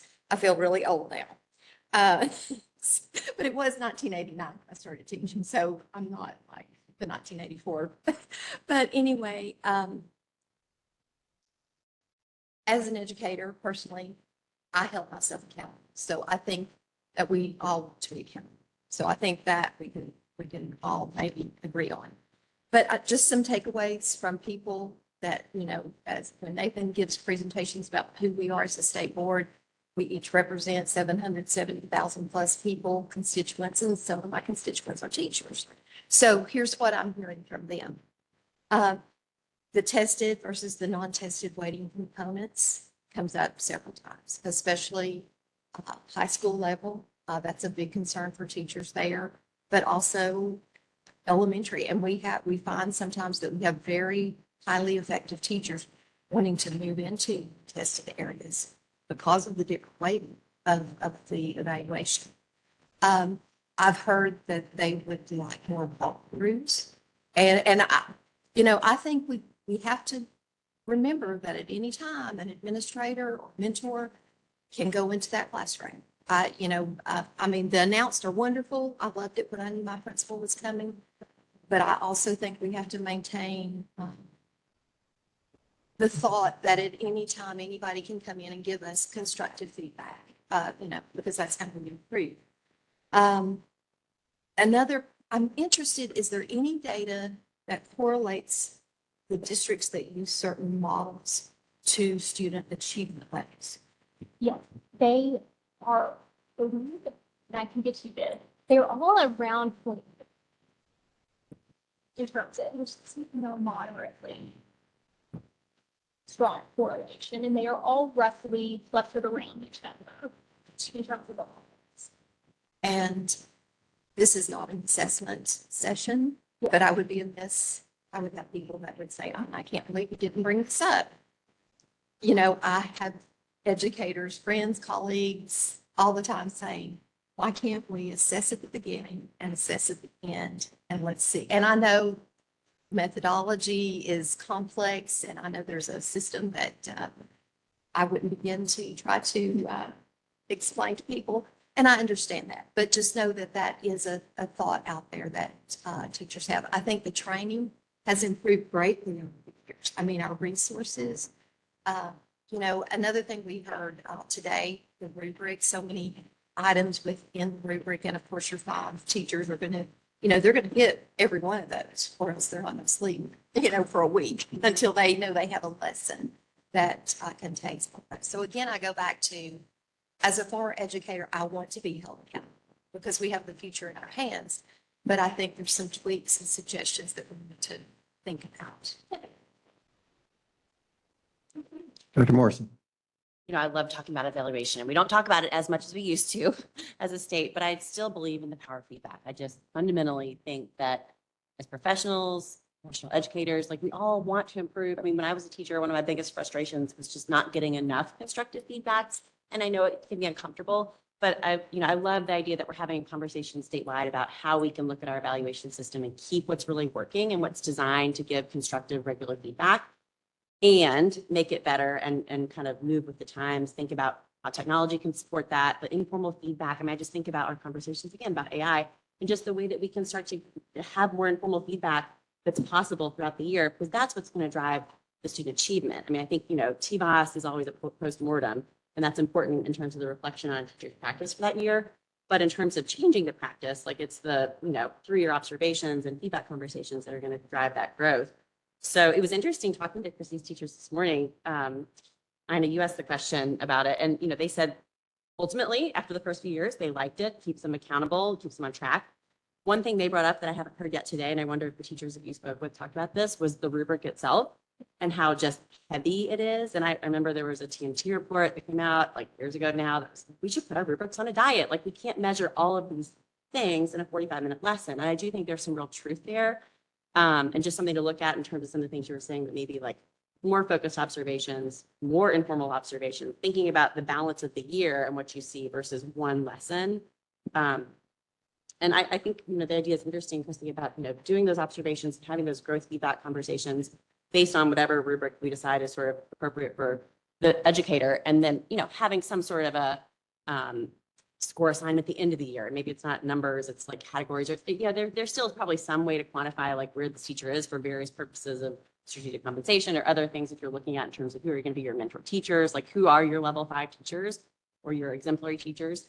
But I can see that maybe rethinking where those numbers show up in the process could be beneficial to the system. So yeah, I just think it's an important state conversation to be having at this time. It's probably, it's been 15 years since we started learning. And there's a lot that we've learned, and it feels like a good time to take some of those learnings and make some adjustments. So interested to see where that last meeting is going to take you. Yes, thank you. Appreciate those thoughts and appreciate hearing teacher voice in this as well. So yes, part of the conversation was around the actual tool. And I do think there were some similar comments about the sort of the depth of the current rubric. I think one of the things that came up was sort of the current ease of our instructional practice guide, our IPGs, and the utility of those. We have had a pretty hard line between the use of that tool for formative feedback versus the evaluative component of our team rubric. I do think, though, as I've been talking with our chief academics officer, Christy Brown, we have had some conversations about what the utility might be for us to think about. And also, as we've talked about the pacing guide, are there any things, and I would be curious for your perspectives to say like, hey, is there the necessity to do the full evaluation on all measures for those pieces? Are there potentially some ways for us to think about how we're doing evaluations for folks? Or is there some way to think about like, okay, is there a way to sort of modify that or to potentially pilot that in some places? Also, I'll put out there, and if there's anything that's interesting about this for the group, we currently have 3 rubrics. And, you know, some other states do have a bit more diversity in terms of the rubrics that they have, in terms of potentially, we have guidance for rubrics, which I think is a great tool, but even they have more granularity in terms of the actual tool for special educators, early childhood educators. So those are some things we've also talked about it, but I'm curious if any of those elements spark anything for you all in terms of that being a potentially useful avenue of exploration. Other questions? Thank you, Ms. To Ames. answer the question for a minute, though, in terms of the, you asked me about the rubrics. Specifically. You know, again, it's been a while since I've had my head in this space in any real way, but I think, you know, the domains are important, potentially in terms of like, what are the big areas that we're focused on in our education craft? I think there's probably a number of good rubrics that meet sort of the specifications that we would want our districts to be meeting, but I think it's an interesting conversation. You know, is that the thing that districts are hung up on? Like they want a different rubric? As long as it's sort of adhering to kind of the big North Stars that we think are the foundational pieces of good practice. I mean, I think, yeah, you see, we have a lot of charter rubrics approved, for example. So, you know, I think we have more than just the ones on that screen in use in different school contexts in public schools intimacy. So it's, yeah, it's worth thinking about, you know, where things look like there's models that others might want to utilize. Dr. Maxwell. Just one last thing. I think that our EPPs have really, in the last few years also, though, they have brought more focus to the rubrics, which I think if you go back to one of those very first slides where it says that teachers that have taught 3 years, the 81%, I think it's because they have seen the value of incorporating that, you know, training their supervisors when they go out to work with pre-service teachers. So I, you know, there's some continuity, I think, being that's been developed that I think is positive. And we are thankful for the collaboration and work with the board to encourage and move policy to have those observations earlier in clinical practice, which I think has been a great move of the state. So, well, thank you all. Please feel free to reach out to me if you have any additional thoughts you'd like to share. This is certainly an area of high attention for us. Thank you, Ms. Ames. Next item is the graduation requirement proposal discussion led by me. I'm Bob Eby, Chair of State Board of Education.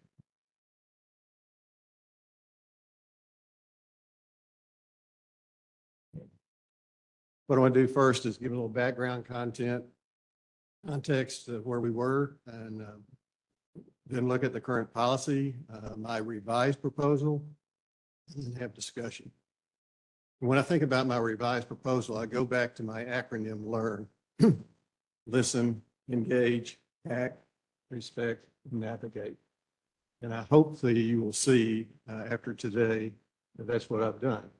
I've listened to each of you publicly at our last meeting. Obviously, I can't do it individually, so I don't know where you are now. But also I've listened to people, superintendents, students, parents. I think we've all probably gotten numerous emails about this subject. I will be honest and say that the ones that are cookie cutters, where they're actually the same words, which is somebody else assigned, I don't read that as closely as I do the ones which are individually read. And I'll bring up a couple of those in discussion. So anyway, let's look at the background content. As you know, last May, I first brought this proposal during our member reports, kind of the thought process of it. And at that point in time, I mentioned that I was looking at what I thought was best at that point was to remove both world requirements, world language requirements, and to open that up as electives, not taking out world language from schools, but providing an option. A lot of people thought I was, or at least it was reported that I was removing world language from schools. That was not the intent. I don't think that's what I said either. July, again, part of the learn, listening, engaging and acting. I asked that we put together a committee of various organizations across the state. Also Education Commission of the States, which is a national organization, and get some input into it. Brought that back to the board in August. We had an informal discussion at that point in time. Some of the things I was looking at, continuing the listening, engaging process. And then in September and October, worked with our staff to come up with what I hope is a revised proposal that this board will support. So let's look at the current requirements. As you know, for graduation, currently requires 22 credits for graduation. That says that our rules stipulates that a student must complete 2 credits of world language. Those 2 credits have to be in the same world language. It also provides a pathway for districts to waive the requirement under, quote, certain circumstances to enhance and expand and enhance the elective focus. And districts put together their waiver forms. Those waiver forms are sort of all over the map. Some of them, they all require the parents to sign. Says that, you know, we're requesting to have a waiver. Some of those waiver forms, the district says, by signing this, please recognize that your student will not be able to go to a 4-year college or university. Which is, as we will soon find out, not true. Discussions with higher ed representatives suggest that admissions now are based more on a holistic review of students' transcripts, though some majors do require world language courses for degree completion. For example, the University of Tennessee, we found out, I think out of the 12 colleges there to graduate, you have to have world language in 4 of those colleges to graduate. I read one article where I think right now about 12.5% of the colleges and universities require world language for graduation. Of the 1,000 colleges and universities we looked at, only 25% required world language as an admission.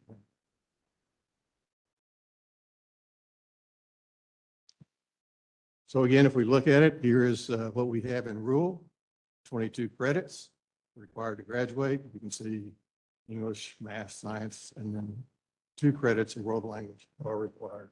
And again, those 2 credits must be in the same as stated in Rule 16. Says the credit requirement, fine arts or world language may also be waived by the director of school for students, again, under certain circumstances to expand and enhance the elective focus. Prior to the waiver of the requirements for fine arts or world language, the student's parent or guardian must agree to the waiver in writing. As I said, the waivers across the district are different. So what am I proposing now? Again, talked about it. We had a discussion. I listened, engaged. Now I'm proposing action. I have respected. Now proposing action. For the 2 current requirements in rule, 2 credits of world language are required. I propose to change that to 1 credit, and I'll go through my reasoning after we go through this. The 1 credit of required world language. We previously had 3 credits that were devoted to elective courses. What I'm saying is take that other credit, still require 22 credits for graduation, but move that. So now 4 credits are devoted to elective courses. But again, 3 are still required for focused program and study. You go into our rule in CTE, look at concentrator areas, that's 3 credits. I'm not proposing that we change that to 4 credits. What I'm proposing is that we'd have 3 credits for focused program study And the other credit can be used for whatever a student wants to do from the standpoint, if I'm a CTE student studying, we saw on our tour today, a dual enrollment entertainment. We saw some pretty impressive entertainment. But I want to take a STEM class or something like that instead. I can have my 3 credits in entertainment and use that other 1 credit. I could do it in world language. I could do it in entertainment. I could do it in music theory. So it's still 3 would be required for the focus program study for the concentrator. This 1 elective would be, you would have 4 electives total instead of 3. World language is not listed as a focus program of study in the current rule. By my change, we would now add world language as a program focus study. So again, you get your 3 credits, and you have 3 credits for world language, and you can have a focus study there. Add language encouraging districts to utilize dual enrollment for elective courses. We saw today, and we've had a lot of conversations today about the impact and the importance of dual enrollment.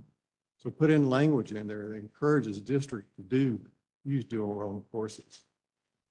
And then the other thing we saw today was language encouraging districts to utilize high school and beyond plans when considering elective focus.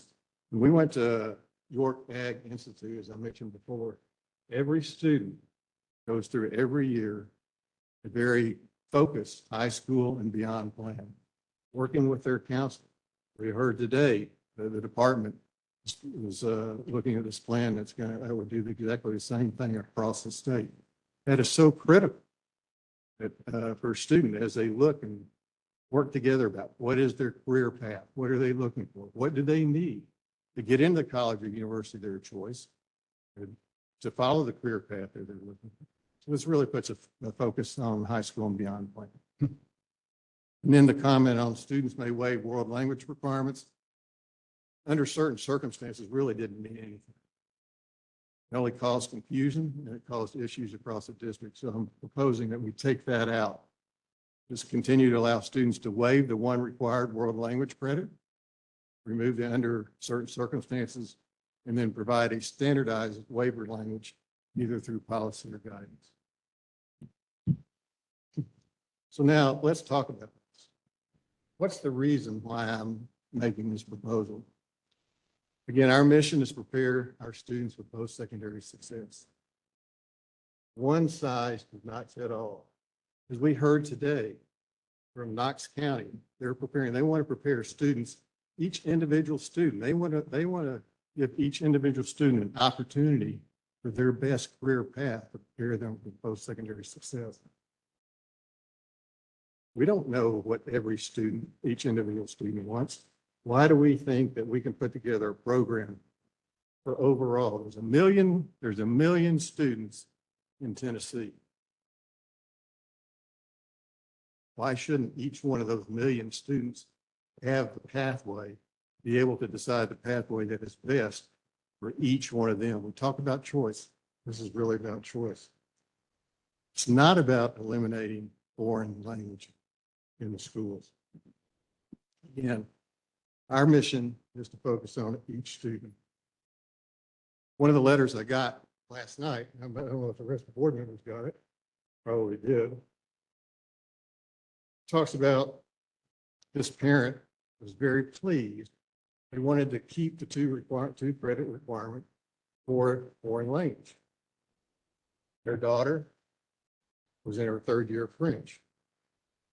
She was going to be in a sister city arrangement and get to go to France.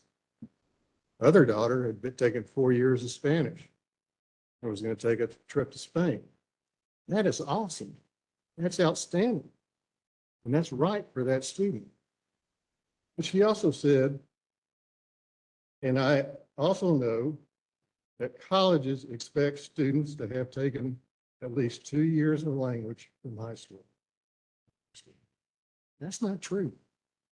That is not true. But for that student, and for that student to do what they wanted to do, that may be the right thing to do.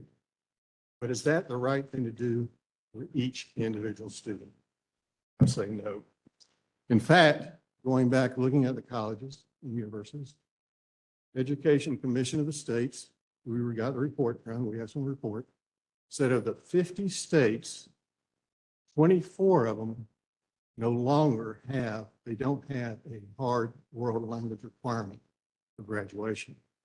26 do, 26 do. Of the other 24, 17 of them provide an option for that world language. They can take CTE, they can take dual enrollment, they can take fine arts, but it's an option. So 44 out of the 50 states don't require world language for graduation. What do the other 6 states, what do we know that those 44 states don't know? Are we saying, as this lady says here, that the colleges and universities expect students to have 2 credits? I wouldn't think that would be true if 44 states don't require it. Furthermore, a May Excel and Ed article talked about the states that best prepare their students for post-secondary success, or post-secondary work in the workforce, whether it's going to colleges and then going to workforce, or whether it's doing, TCATs or something like that, going right in the workforce. With the 7 states that best prepare them, they are Georgia, Florida, Alabama, Indiana, Pennsylvania, Colorado, and Iowa. Of those 7 states, 4 don't require world language for high school graduation. The other 3 provide options. Furthermore, districts struggle to find world language teachers. I talked to Superintendent of Morgan County. He tried for 6 months to get a world language teacher to teach his district. Couldn't find one. And so he ended up hiring a Coffee County world language teacher to teach asynchronously offline. Dr. Maxwell and I, York Ag Institute, along with Ms. Johnson, a week and a half ago. The director there told me they tried 3 years to hire a world language teacher. Couldn't hire one. So what they've done is they've gone to Edmonton, and they're offering the course, and it's being offered with software. That's how the students are learning. We asked the students there, what did they think? What would they prefer? We also asked them at Trousdale County. Almost universally, they said they would prefer a choice. Yet York Ag Institute, one student said she wanted to go to Vanderbilt. He said, I need world language. He said, but I would also prefer that the options for my friends so they could take other classes. In fact, we talked to one student who's going to be a biomed major, and she said, I can take another course. I didn't have to take this world language. So it's about choice. It's about options. It's about providing students the best they can and providing students the best education process that's best for them. So what about my proposed rule change? Again, it offers greater flexibility. It requires 1 credit of world language. One of the issues that was brought up in working with the staff, the concern was if we remove the world language requirement, districts, particularly the rural districts, would not offer it. I firmly believe that every student who wants to take world language ought to be able to take world language. And so by requiring the districts to have 1 credit, that's a big change. By requiring the districts to have 1 credit, the graduation to have 1 credit, districts will have to offer it. Furthermore, as these districts are challenged by having world language teachers, I worked with the Niswonger Foundation, and that they told me they intend to expand their efforts and make every effort possible to serve students across the state that are in need of world language teacher through virtual world language options. So again, by requiring 1 credit, districts will have to offer it, and organizations like Niswonger are going to do everything they can to provide that opportunity to those students.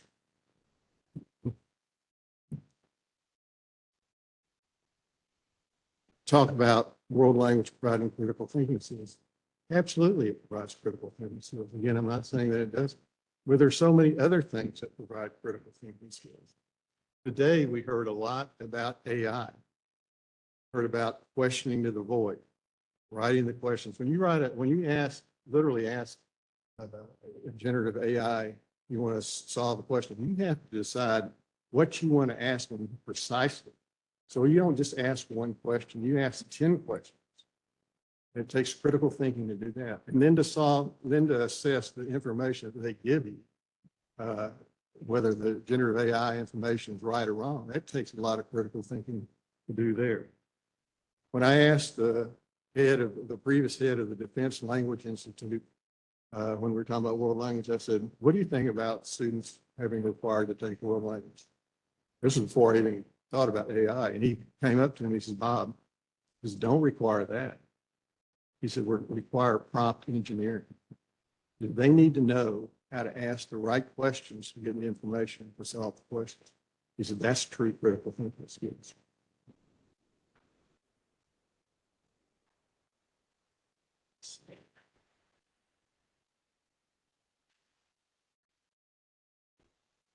So again, preserves and improves statewide waiver process for world language credit and fine arts. Again, with this proposal, it improves that world language, that waiver process so that it doesn't have under certain circumstances, and that we write a consistent through policy and guidelines, a consistent waiver process for the district. So check that out. As we heard today, education needs are changing as the world changes. Education in 2030, we know it's going to look totally different than it does in 2025. In fact, a Forbes article said AI will contribute to 78 million jobs globally by 2030. And 40% of those key work skills are expected to change in the next few years. Should we not be changing our education process to keep up? Again, our mission is to prepare the students best we can for the post-secondary success. Does that mean doing things the way that we've always done them? No, we need to be on the forefront, as we heard today, to have an education process that meets those needs, those individual needs. And that's what this proposal does. It preserves those students who want and need world language. It's there for them. But it also provides opportunity for those students who would sooner be taking classes in different subjects. We should provide choice that best fits each individual student. Again, not what has always been done in the past. Why shouldn't students, again, with their counselors and their parents, through these high school and beyond plans, et cetera, work individually with the students to prepare what is best for them, for each individual, each one of those million students, instead of saying all the million students have to take this. So we've gotten 70 replies, 70 comments from students. Certainly the world language teachers, they activated their network. I would have done exactly the same thing. But it's not about those 70 students. It's about each one of those 70 students, as well as the other 900,000, 93,000, 993,000, whatever it is. It's about every other student. We have the opportunity to make that change, to provide that opportunity for our students. And I believe that the board should move forward on this in the modified approach in February. And I look forward to hearing from each one of you your comments. So that's my position.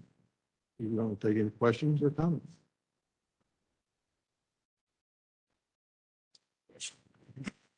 Vice Chair Collins.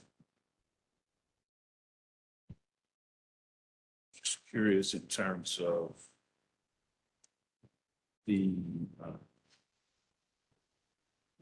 approach. So we can basically, in my mind, two different angles. One is the great job you've done of laying out your rationale and your thinking. That's one angle. But the other angle, at least in my mind, is the waiver. And so if we have a waiver process that exists today that gives parents and students the flexibility to opt out, we acknowledge that it's not perfect, but that it needs improvement and clarity. Could we not focus on the waiver and make that as clear, crystal clear and unequivocal as we can? And then we still accomplish the same end where a parent and student have the opportunity to opt out of 2 years if they so choose, based on quote unquote, whatever criteria. Right now it says certain circumstances, but just wondering if that can be tightened up. And then you still have flexibility, you still have a choice that allows for that parent, that student, with their counselor to determine what's best for that student and what direction they move. Yeah, I've got a question for you. Under those circumstances, if you do what you're saying you're doing, that you have a waiver process that allows them to opt out, why do you even have a waiver process? In other words, why do you need to go through? What is the purpose of going through the waiver process? You're putting a step in that a parent and a counselor and all would have to do to have a student waive, and yet you're going to allow them to waive. So what's the benefit of the waiver process other than adding a step in for parents to have their student be able to take the class that's best for them? That was a question that was raised, a point that was raised by the attorney for TSBA. His feeling is you just make the change and the waiver process really doesn't do anything either way. Yes, my thought on that is that looking at these credit requirements, I'm certain that a lot of thought, input, perspective from a host of stakeholders went into determining this approach and the structure from top to bottom. And clearly at some point, there was consensus in the state of Tennessee that 2 credits was a meaningful academic experience with all the bells and whistles that we've gotten emails about from students, parents, and advocates for that. And so with that having been an established quote unquote standard for student learning in Tennessee, it seems to me that to absolve oneself of that requirement, the waiver, exists for that reason. And to essentially give flexibility, the waiver exists for that reason. If a parent or student decide that they want to do something different, that student has an quote unquote opt out opportunity, but that as a state, we have decided that this is a standard that we want students to come out having academic awareness, knowledge, experience of the cultures and other things that come from learning a foreign language. So my question is, when was that requirement set? How many years ago was that requirement set? What has changed since that requirement set? Again, 44 states, and so it's better to opt out. Let me address your culture question too. I agree it's important to learn the cultures of the world, but people I've talked to says you can learn that in other classes. You can learn that in world history classes, et cetera. And the other thing was how much culture do they get in 1 year? So I go back to the point, yes, at one point in time, the state felt that 2 credits of foreign language was important graduation. And I think my understanding is that was primarily as a result of the requirements to get into colleges and universities. That has changed now. Why do we continue a process that has been there for some time that may not be as valuable now as is making the change now and providing those opportunities? Why should we require a student and a parent to opt out of a process that, you know, in today's day makes no sense to me? When you still have that opportunity, they can take that class if they want to take that class. I don't get it. I just see those two angles clearly in my mind as what you propose, which I don't disagree with. I think it's a path towards the freedom and flexibility that students and parents should have. I guess my point is that even with the requirement today, there is a mechanism for parents and students to have that freedom and flexibility. And would we not want to modify that, maintain the current requirement? And it's just two different angles, really, and I'm just getting to the same place, but. Yeah, I mean, my position is that if it's not necessary, why not fix it now for the future? Why continue to propagate something when time has changed? I mean, if you're going to fix it by a waiver, why not just, make it easy for the students to do it and do it through high school and beyond? Dr. Maxwell. Thank you, Chairman Eby. First, I want to commend you because I do feel like you have lived your acronym with LEARN cubed. And you've done you have really brought a lot to the table. And I think sometimes we ask questions or explore things that brings other things to the surface. So I think that, we've had robust conversations about this. And I think, some of the key takeaways that I've had from these discussions is, first of all, how important it is that students have that high school and beyond plan. So I think, and I thank you for this conversation because you have caused us to really think about other things that are critical for our students' success. Just like earlier, with the Future Ready initiative, having that individualized advising and pulling all these platforms together to have things available for students. And, while she was doing that, because I knew we were going to have this discussion, I was envisioning, the waiver being embedded in that platform that they pulled together. And maybe, I just see so much potential with that. So, to your point about value, I would compare that to like beauty. Beauty is in the eye of the beholder. And I think value is in the eye of the beholder. What's of value to me may not be of value to the rest of you all.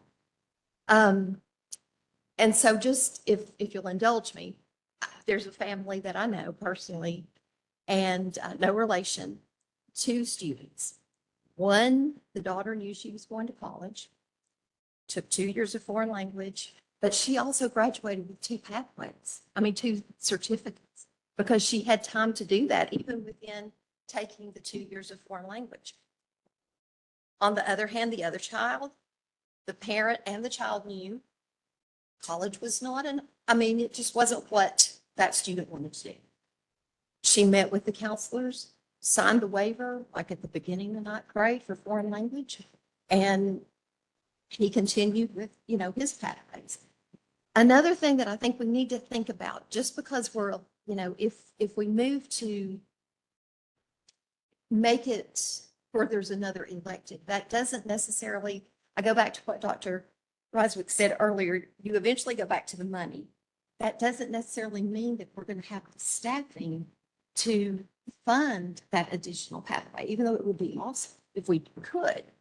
And so those are just some points that, I just wanted to bring up. But I think your conversation has caused a lot more awareness to the entire high school career path for students, and I do appreciate it. Ms. McIntyre. I have also read several emails that I've been getting about world language, and I think recently with this new proposal, a lot of parents and teachers are concerned that if we get rid of one credit, might as well just get rid of them all. One teacher said, the first credit really just establishes language and culture basics, and it's that second where they get that abstract concept that leads to AP classes and maybe even going on into doing like the college classes. I don't like that we're using that it's a hard position to staff, because special ed is also hard to staff, and we won't get rid of that. ESL is also hard to staff. Chemistry is hard to staff. I mean, CTE is hard to staff. So we can't really use that as a block of, a way to get rid of world language. There was a quote that I had in my social studies class that was by Mark Twain: "Travel is fatal to prejudice." And I also have students in my school that they've never made it outside of Jonesboro. So they can't travel, but they can have those 2 world language classes when they get to high school. And they may not be fluent, they may not love it, but they are getting that culture and they're understanding that, yes, I believe that we live in the very best country in the world. I believe that we live in the best state in the country. And no offense, but I live in the best district in the state. But these students need to know that we're not the only district, we're not the only culture, we're not the only country. And as much as I tried to show that in my ancient world history class, I think that's the main reason why we need to have those 2 language credits is to open their eyes to something that they're not used to see cultures they're not used to. Let's see, anything else I want to add? I just don't know where, I mean, if we take away 2 credits of world language, where does that end? I like watching Modern Family, and there's this episode that says, we're letting our daughter be her own nap captain. And, because she, and it's like they have all the, they're letting her kind of make her own choices in her own way. And I love that. I love choice, but sometimes we need to say, this is good for you. I mean, you may not like math, you may not like social studies, you may not like biology, but you need to take that to be a well-rounded human. And I think that's still part of us as adults and us as this board is saying. I really think that those 2 language credits, that's important, and it's great, even though you may not continue with that after those 2 credits. So again, my proposal doesn't take those away from the opportunity if the student wants to take them. If my son had the choice, he wouldn't have taken 2 credits, but he ended up really liking that class. He got and that's another thing is that I just now thought of is that in high school, you really don't get that relationship with teachers. You're there a semester and then you're gone. And so that world language teacher that he got to have both fall and spring semester, I mean, he sees her in the hall. She knows that he plays tennis. I mean, that's that relationship building too, that doesn't even have to do with really the actual world language, but there's just not many classes that you get to have the same teacher in high school. So that's another addition to that. And to address your difficulty for world language teachers, I think tomorrow we're going to see some vacancy data. And if I recall correctly, I think world language was the highest percentage.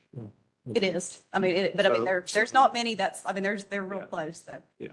And the other point that was made to me by one teacher was that if we do what I'm suggesting, students can take the classes that they want to take.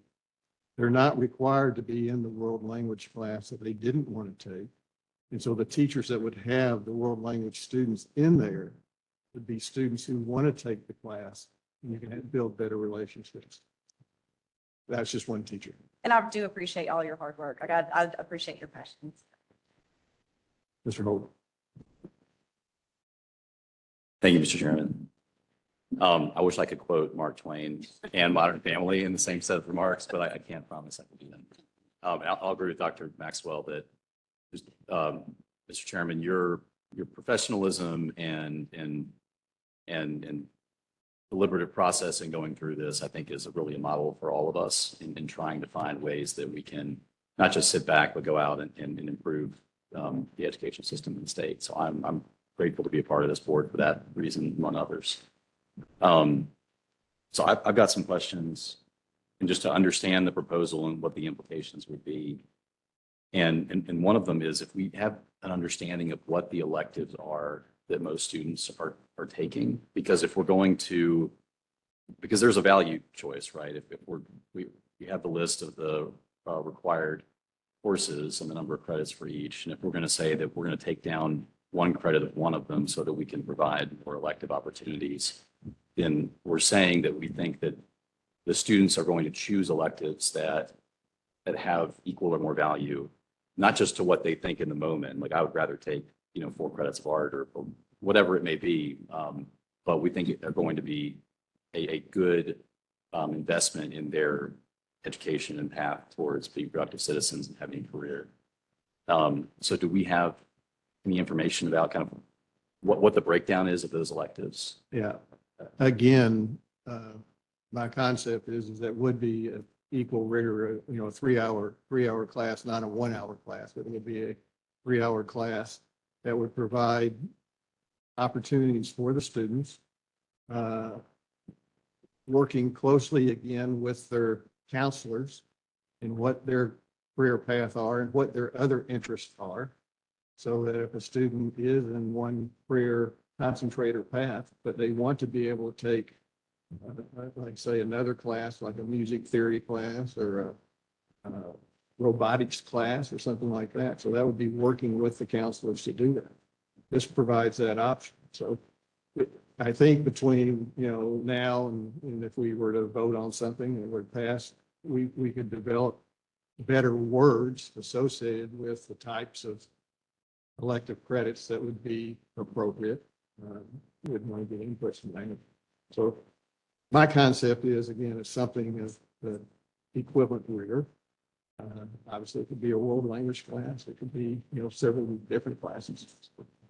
You'd have to work it out. Dual enrollment. We want to focus. We would like to focus, again, provide the focus on dual enrollment as an opportunity. Okay, thank you. And then I noticed in looking at your proposal that the grid on one of the slides that world language would be added to the elective focus options. And I may have just missed this part, but what's the benefit of making an elective focus option? And might this make it easier for students who do want extra study in world languages to? So, and again, this is something that we've got to work on because I think there's a lot of confusion between elective focus and the concentrator area. In CTE, maybe, I don't know, Mr. Giron might want to help us out here. In CTE, you take 3 credits in one subject area, then you graduate with a concentration area. And there's some discussion on elective focus that you might be able to do the same thing. So if they have 3 credits in science, when we were at York Ag Institute, every student there told us that they had a focused area and that they were getting 3 credits of a particular, and they were taking electives in that, and that was what would be in their focus area. They were working with their counselor to do that. I don't think that we have officially designated that at this point in time. Michael, is that right, or can you help me out here? This is on. Michael Derline, Deputy Executive Director of Policy and Research with the State Board. I will readily admit this is an area of confusion. The academic and instructional requirements rule has some language, I was trying to find the exact section, that refers to areas of elective focus, and world language is not listed there.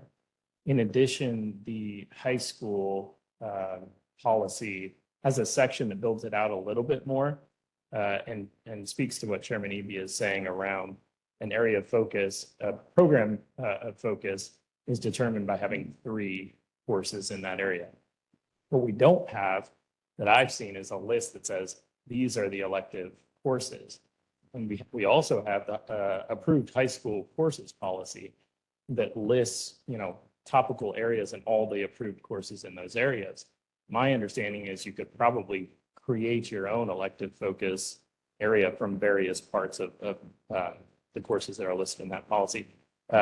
Christy Brown may actually have some more understanding of this than I do. And just a quick follow-up, maybe it's helpful. Because what I'm getting at is implicit in all of this is that, we would be adding choice, but at the expense of potentially world language, right? That the choice would come from the 1 credit of world language. I wonder if there's a way to do it where students who are really passionate and interested in world language could be the beneficiary of choice. It's not just they would stay in and do the thing that they would have otherwise done, but if it would allow them to, you know, obtain a waiver from another required course so they could do more world languages, or this may not be possible. This may not be within the framework of what we have, but I'm trying to see if there's a way that kind of in the spirit of this idea of choice, where there's a limited universe of courses that we can take away from the required credits in order to provide choice. Is it possible that we could, you know, have the students who want to be taking the world languages, who are going in that direction, can receive, be the benefit of the beneficiaries of the choice that we provide?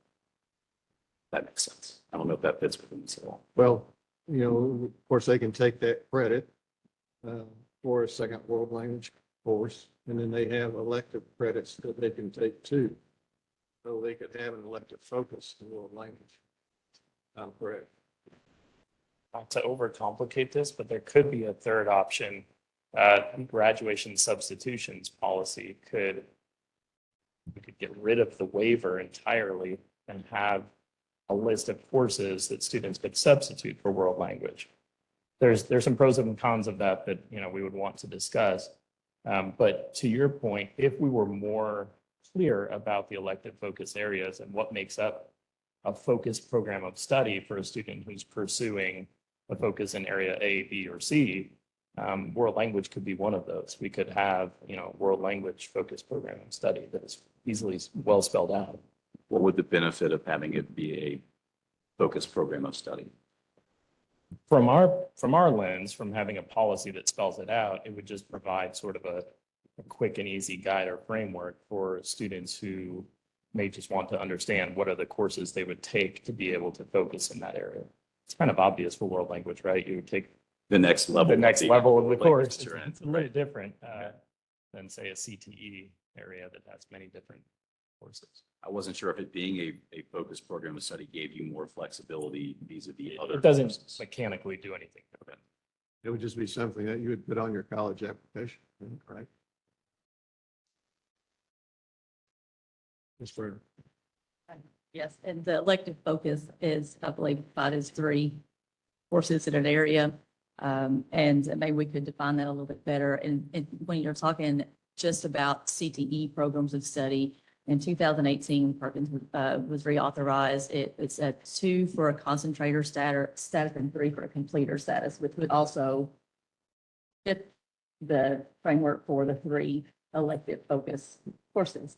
So maybe that's a little clearer. But that is, that's how we look at that. And I wanted to share on behalf of Commissioner Reynolds that she's shared that removing the foreign language from graduation requirements in Tennessee still may potentially limit some opportunities for college, career and military readiness for some students in Tennessee. And that there's a waiver option that provides the flexibility like you had talked about was available in other states. It does provide that. I know we've talked about the value of a waiver or not having one, but I wanted to share that the department is also prepared to offer a standardized waiver. That was some feedback in the conversations that I was involved in. I appreciate the opportunity to be involved in those conversations. Been super robust and appreciate that process. And we can certainly provide some clarity and a standardized template that districts could opt into if that would be helpful. And of course, we always stand to implement and operationalize the will of this board. Mr. Chairman, just one more question. I'm just trying to understand the universe here.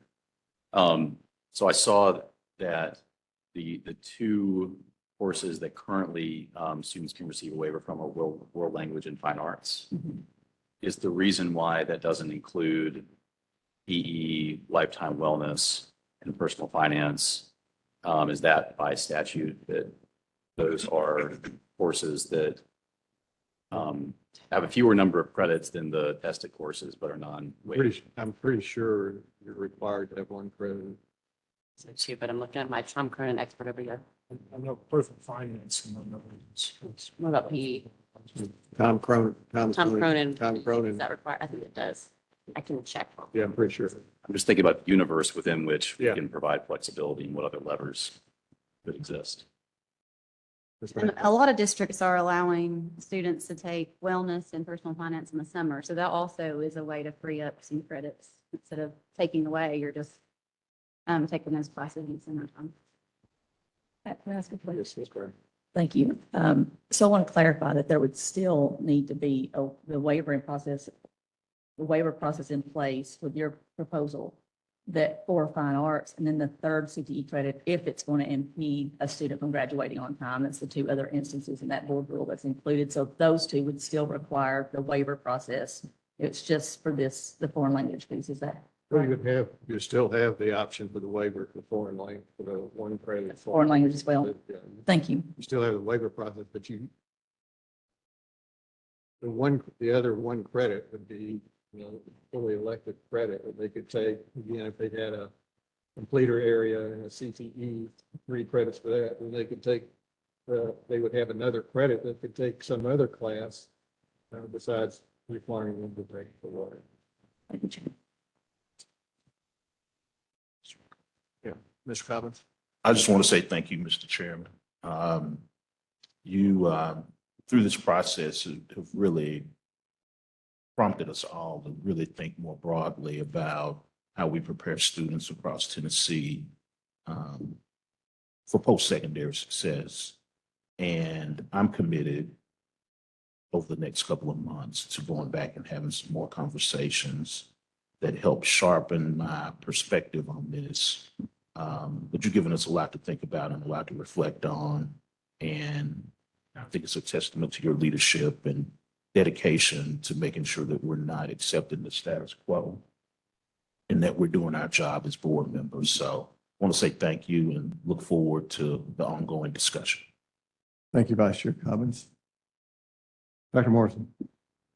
Jump in now. It's been great to hear the conversation and the various points of consideration. And I, like you, Vice Chair Cobbins, really applaud Chairman Eby because I think you have lived your acronym. This has been such a journey of discussion and conversation and consideration and reconsideration. And I'm curious if there's any finer discussion that this board might want to have today or over the next few months about this revised proposal. Because again, when we talked before, Chairman Eby had said he was going to move both of the world language requirements as sort of elective. This would remove one. And to me, that is an important distinction because one of my fears had been with the initial proposal, if we don't require districts to offer world language because it's not a graduation requirement, that they might not offer it at all. And I do think it's important for a lot of the reasons that have been shared. And I would want my students and every student to have the opportunity to take world language in whatever district they're being educated in Tennessee. I think by keeping that credit, while not quite getting to what you said, Chrissy, around the, there's benefits to the two, I think you are retaining some of that really important kind of staffing requirements and just otherwise offerings for students, like keeping that even playing field for all students. So I'm just curious if there are any further points of consideration that you all have about what I feel like is a reasonable move to say, okay, we're going to keep one and remove one to the elective category. Mr. Chairman, one off. Mr. James? Just, looking at the Tom Cronin Act, it does specify specific amounts of time for physical education. And prior to being updated or changed by law that was passed in this last session, it also had specific requirements for those who taught it. But I'm not seeing language in there about the credit at the high school level. Doesn't mean it doesn't exist elsewhere, but it's not the time. Thank you, Nathan. That's what I was seeing too in my quick check. But I do know like JRTC and some other things can be substituted. So back to Michael's point about some of the graduation substitutions, I think there are a few allowable substitutions for PE. I'm thinking about it, but You do, you have band, you have junior ROTC, which can actually substitute with two or three others because you've got a lot of physical activity that takes place there, a lot of discussion of modern politics and everything going on, on the political. So there's definitely some substitutions. Other questions? Okay. Next item. Licensure discipline. Mr. Todd Madison, Alex Anderson, Ryan Shank.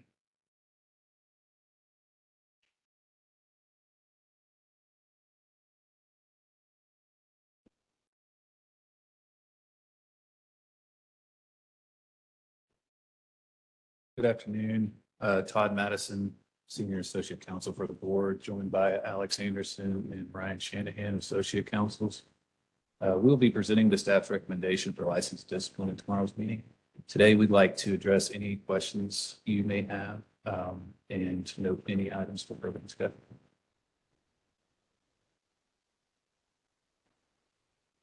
Any questions? Ms. I McIntyre. have a comment. So we continue to get educators on this list because of improper restraints. And so I just want to just have us think about what we could do to lessen that amount of people that are up to, us having to discuss. I've reached out, I've been like too many being I've learned. And so I thought, why do we not just all get restraint trained as educators? And so I've spoken to some leadership and they were saying if you're restraint trained, you might do it too often, right? And so we think about having a crisis team where every hallway has maybe 2 or 3 restraint trained teachers. And so it's not everyone, but those are the ones that they know what to do and how to react in those type of situations. And they had also mentioned that a lot of the times then you get restraint trained and then you get a refresher course the next year. So always have that full amount of the entire day of training. And we've kind of I've talked to Rachel, about cost, because if it has a financial impact, then that's a whole nother thing. But most districts have a trainer in district. So I don't know if that would cost anything, but I just really want us to kind of think about and ponder ways that we can keep this from happening over again. Because a lot of the times it may look like it's the educator's fault, but maybe they weren't trained well enough or it's been too long. So just if it's on us to, come up with a solution, I think we need to really think about that. Thank you, Ms. McIntyre. I totally agree. As I read through those things, there's 4 or 5 at least, same type thing that, the teacher is under stress and maybe overreacts. And then now discipline has to be taken. And that's, we've got to do something about that because I'm glad you brought that up. Mr. Holt. Quick question. Thank you, Mr. Chairman. So at the last board meeting, we had a long discussion about the appropriate consequence amount of training for a teacher who you all, I believe, went back to, and then that teacher is, instead of undergoing the additional training and everything that we were requiring, is just voluntarily forfeited teacher's license. And I was curious, the extent that you can say it here today, since we did spend so much time deliberating on kind of what the properly calibrating the consequence for that, kind of what the reasoning was, that the teacher just immediately said, no, that's too burdensome, or what information you have on that? Yeah, I mean, he was agreeable to the stipulation that y'all laid out at the meeting, but he did, in agreeing to that, offer an alternative of maybe I could just surrender my license rather than having to go through all of the professional development. Since he, as communicated in the last board meeting, he didn't have any plans to come back to teaching. And I think that was part of this board's concern. Well, he could change those plans. Well, and he's basically taking that off the table, and rather than having to subject himself to all of that, he's willing to surrender his license instead. Okay, thank you. Other questions, comments? Thank you. Thank you. That concludes all of our topics. Final comments or discussion? It's been a great workshop, a lot of good topics to talk about, think about. And with that, purposes of the committee of the whole being fulfilled, I declare board adjourned.